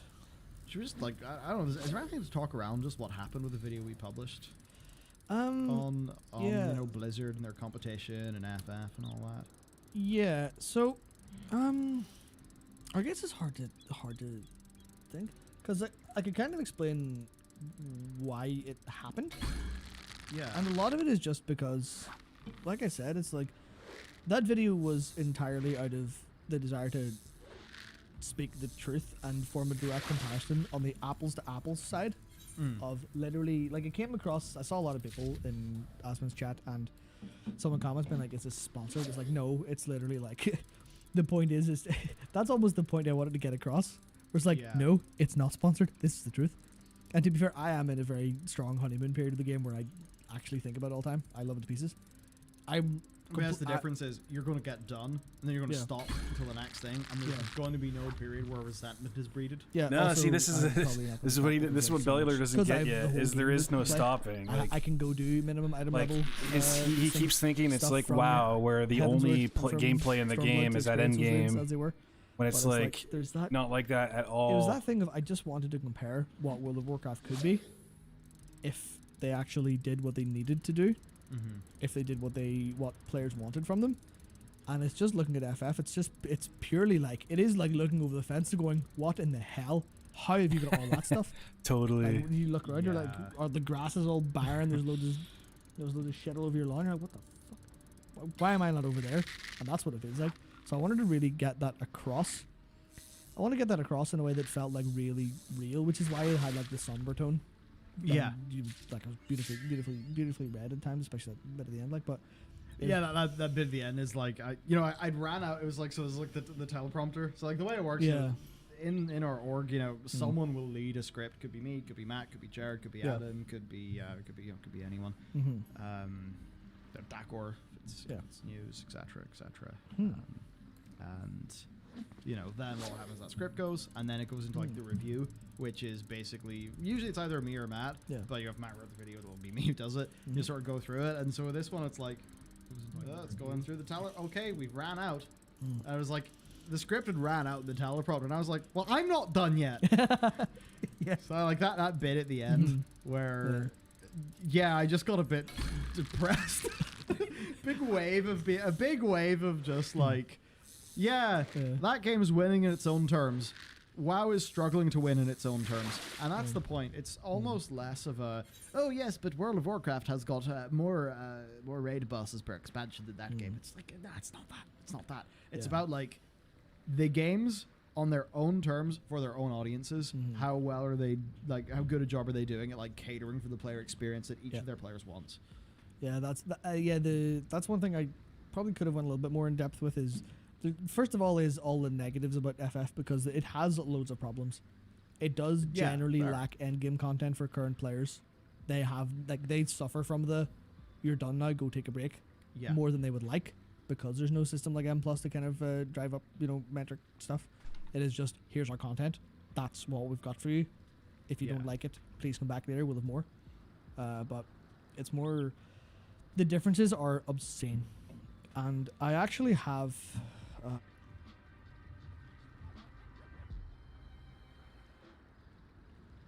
how is this the winner? What, this is me back in high school. And yeah, is there an ass slider in the game too? I actually got the mail! Sup y'all, it's me, it's your boy Asmongold. And today...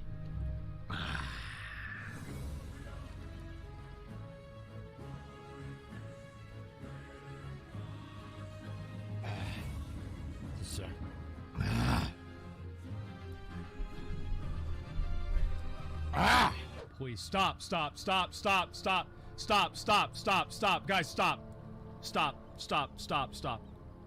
Stop.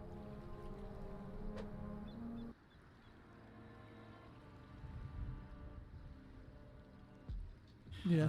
Patrick asks,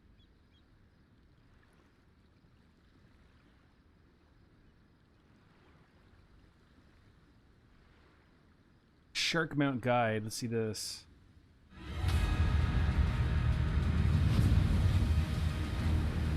Stand strong. Hello, Mioni here, and welcome back to another video for Final Fantasy XIV and patch 5.2. This time I'm here to show how I actually got the Shark Mount, the Hybodus Horn, from ocean fishing. So let's, for the first part of this video, talk about how, and then show off the mount afterwards. Plenty of hearsay exists on the internet, obviously, and honestly you can never really be too sure what the heck is even accurate anymore, especially when you're trawling through pages, but at least I can attest to this working for me personally. There's plenty of other techniques, and you can pretty much be the luckiest person in the world and press nothing at all and be low level with no skills, but to actually make the big points actually appear for people on the boat, this is what I do and what others do to actually contribute. Go to the ferry docks and buy from the nearby merchant and mender a stack of krill bait, a stack of ragworm bait, and a stack of plump worm bait. You'll need all 3 types to get the absolute most from these fishing spots. So the 2 fishing routes in 5.2, with more to be added in planned updates in the future, are listed when you click on the schedule menu of the queuing NPC at the ferry docks for ocean fishing itself. You will note that the 2 routes actually combine some of the same fishing spots, but perhaps in different orders. So here's then what you actually need to do at each of these fishing spots. You can see the fishing spot you're currently at inside the content just next to the timer on your score sheet. For Galadian Bay fishing spot, then you need to use ragworm bait. You need to catch 3 Galadian chovies. If you do so, you will actually proc the intuition buff.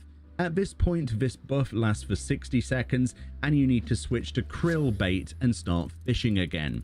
You now need to catch either a drunk fish or a spectral megalodon within that 60 seconds. If done correctly, and if RNG is on your side, you will proc the etheric rainbow currents. During the currents then, I should say at this point, you should always switch to the plump worm bait to maximize the size of each fish, and if you have the double hook ability, use that to get double what you get if you have the GP left from your rotation for it. If then you are fishing in the Southern Strait, you start with the krill bait. Fish until you catch a high quality ghoul barracuda. You can mooch this to attempt to catch a gladius. After this intuition buff is procced, switch to your plump worms and try to catch a little leviathan or a spectral discus to proc the rainbow in this area. If however you are fishing currently in the Rotano Sea, start with your plump worm bait. Catch 2 crimson monkfish to trigger the intuition buff.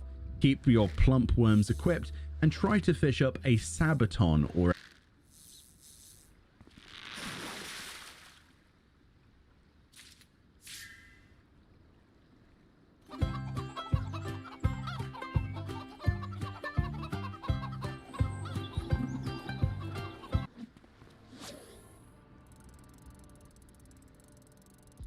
Moving beyond Japan, then there's Prime Matter. Yep. Prime Matter is a new premium publishing label from Embracer Group.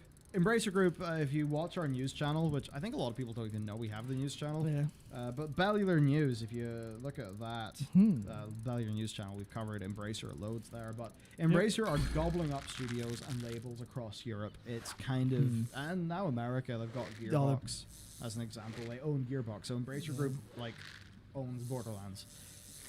And it's kind of wild. They announced Prime Matter. They then also announced 12 games. Yeah, I think that's a lot of games. I think maybe 1 or 2 of them might have been already announced, but they just went here's a sizzle reel of 12 games, and it's like real-time strategy, first-person shooter, third-person shooters, turn-based strategy, 2 or 3 action RPGs. Yeah, and then a couple action horror games, and then the classic Fallout style RPG they announced as well. And I basically don't know anything about any of the games. Also, there's Payday 3 and Painkiller, or a new Painkiller, which is kind of nuts. But it's just, they're like, yeah, got 12 games, got some. It's like Embracer's, all of their like recent earnings calls and stuff, they're just like, yeah, we're gonna get like just a couple, like 130, 140 games in the works, like trying to, like, do you want any of them? You're like, fucking hell, boys, that's nuts. I mean, for the rest of it, we already talked about Overwatch. Obviously, we're expecting Halo Infinite, Starfield being really big with Xbox. Yep. And it's the whole thing of the video that... Did it go live today on the news channel? It did, yes. That's Starfield, fucking Xbox exclusive. I will link the video in chat as maybe something people could watch. Yep. Yep. Yeah, I don't think it did exceedingly well by its own metrics, but they're Bulleye 7. Well, there we go. So this video's done shite, but we think it's interesting. Yeah, so no, give it a wee click. Yeah, I just won't explain the circumstances of it being written. Okay. But yeah, we should cover a bunch there. But basically, there was a bit of a dead year in 2020 because COVID had happened. Yeah. People didn't exactly know when the vaccine programs would come in, when we'd be able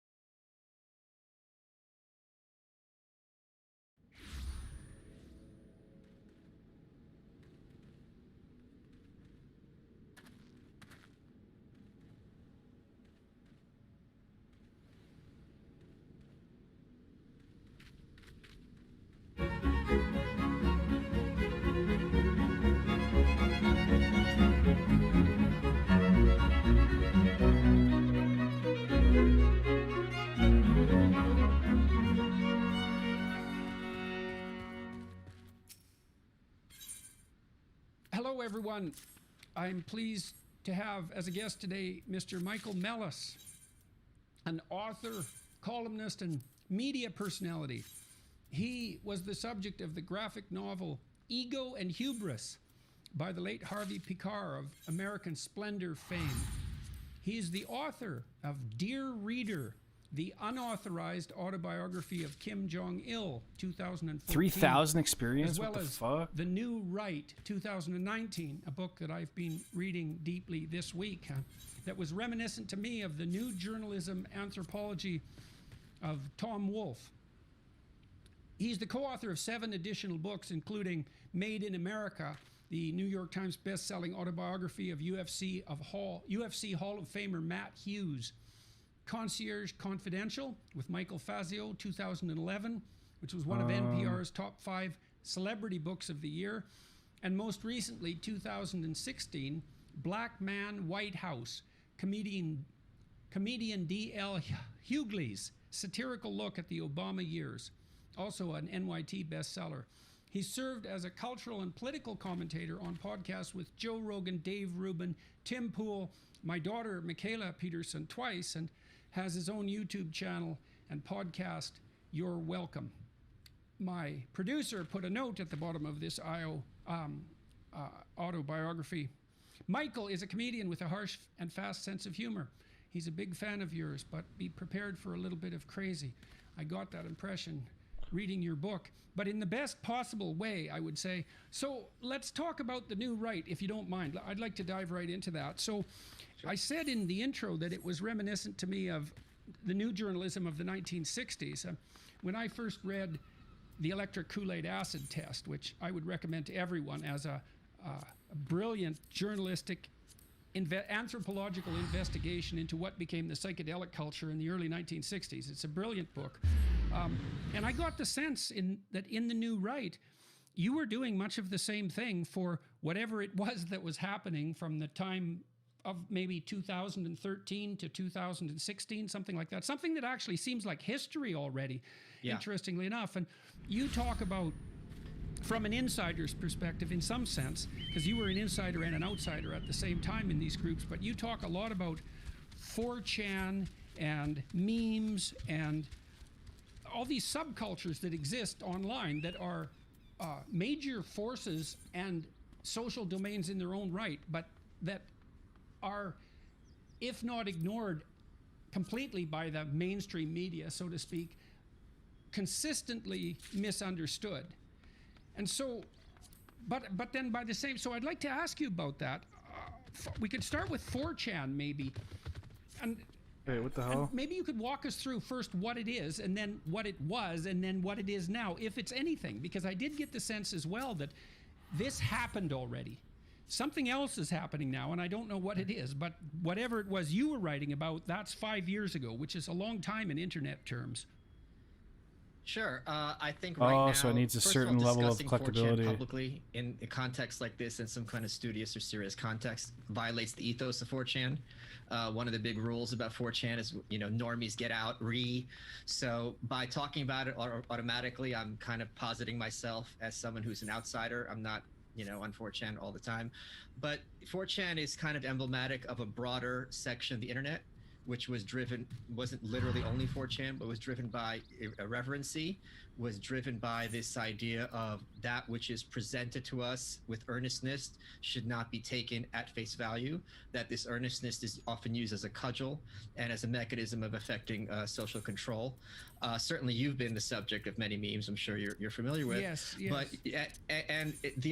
the point that they figured out, there's an expression that they say meme magic is real. The premise being, before the New Right, the idea was you'd have these organizations putting forth some kind of claim or idea, often absurd on its face, and the argument would be like, well, that's not accurate, that's not fair. And the new approach was, why are we taking this agitprop at face value instead of mocking it, clowning it, and basically rendering the tool impotent? So that was kind of 4chan's poll board. You had the Donald subreddit on Reddit. So there is this but you say that it's misunderstood by the mainstream press. I always use the term corporate press because I don't really regard it as mainstream. But I don't know that This it's fucking mountain. Where the hell do you so get much this as thing, man? Holy misrepresented. shit. Well, I think it's probably both, because it's not easy. First of all, there's an immense divide between people who don't use the internet as a social mechanism or as their primary source of information, and people who do. There's an unbelievable divide. And maybe if you're older than 50, you're in the world of 1970, and if you're younger than 40, you're in the world of 2010.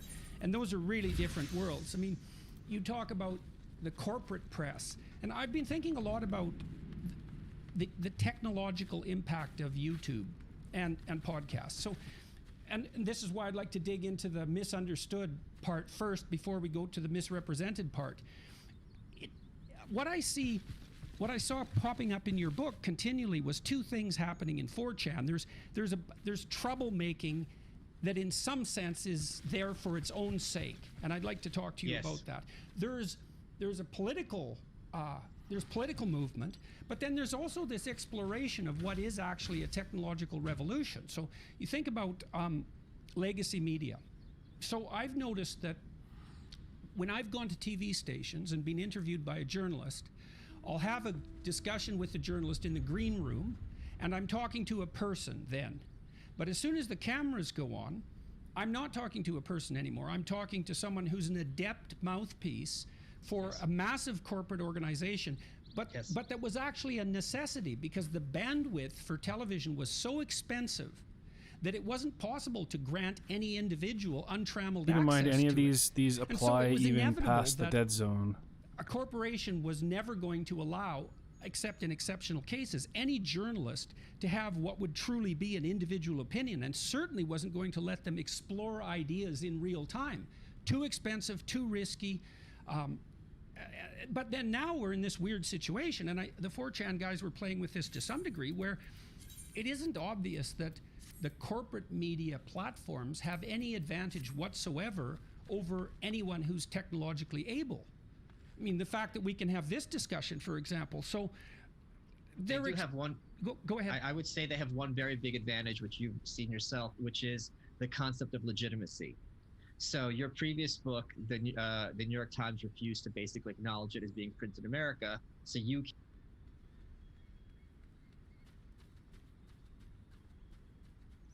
basically acknowledge it as being printed in America.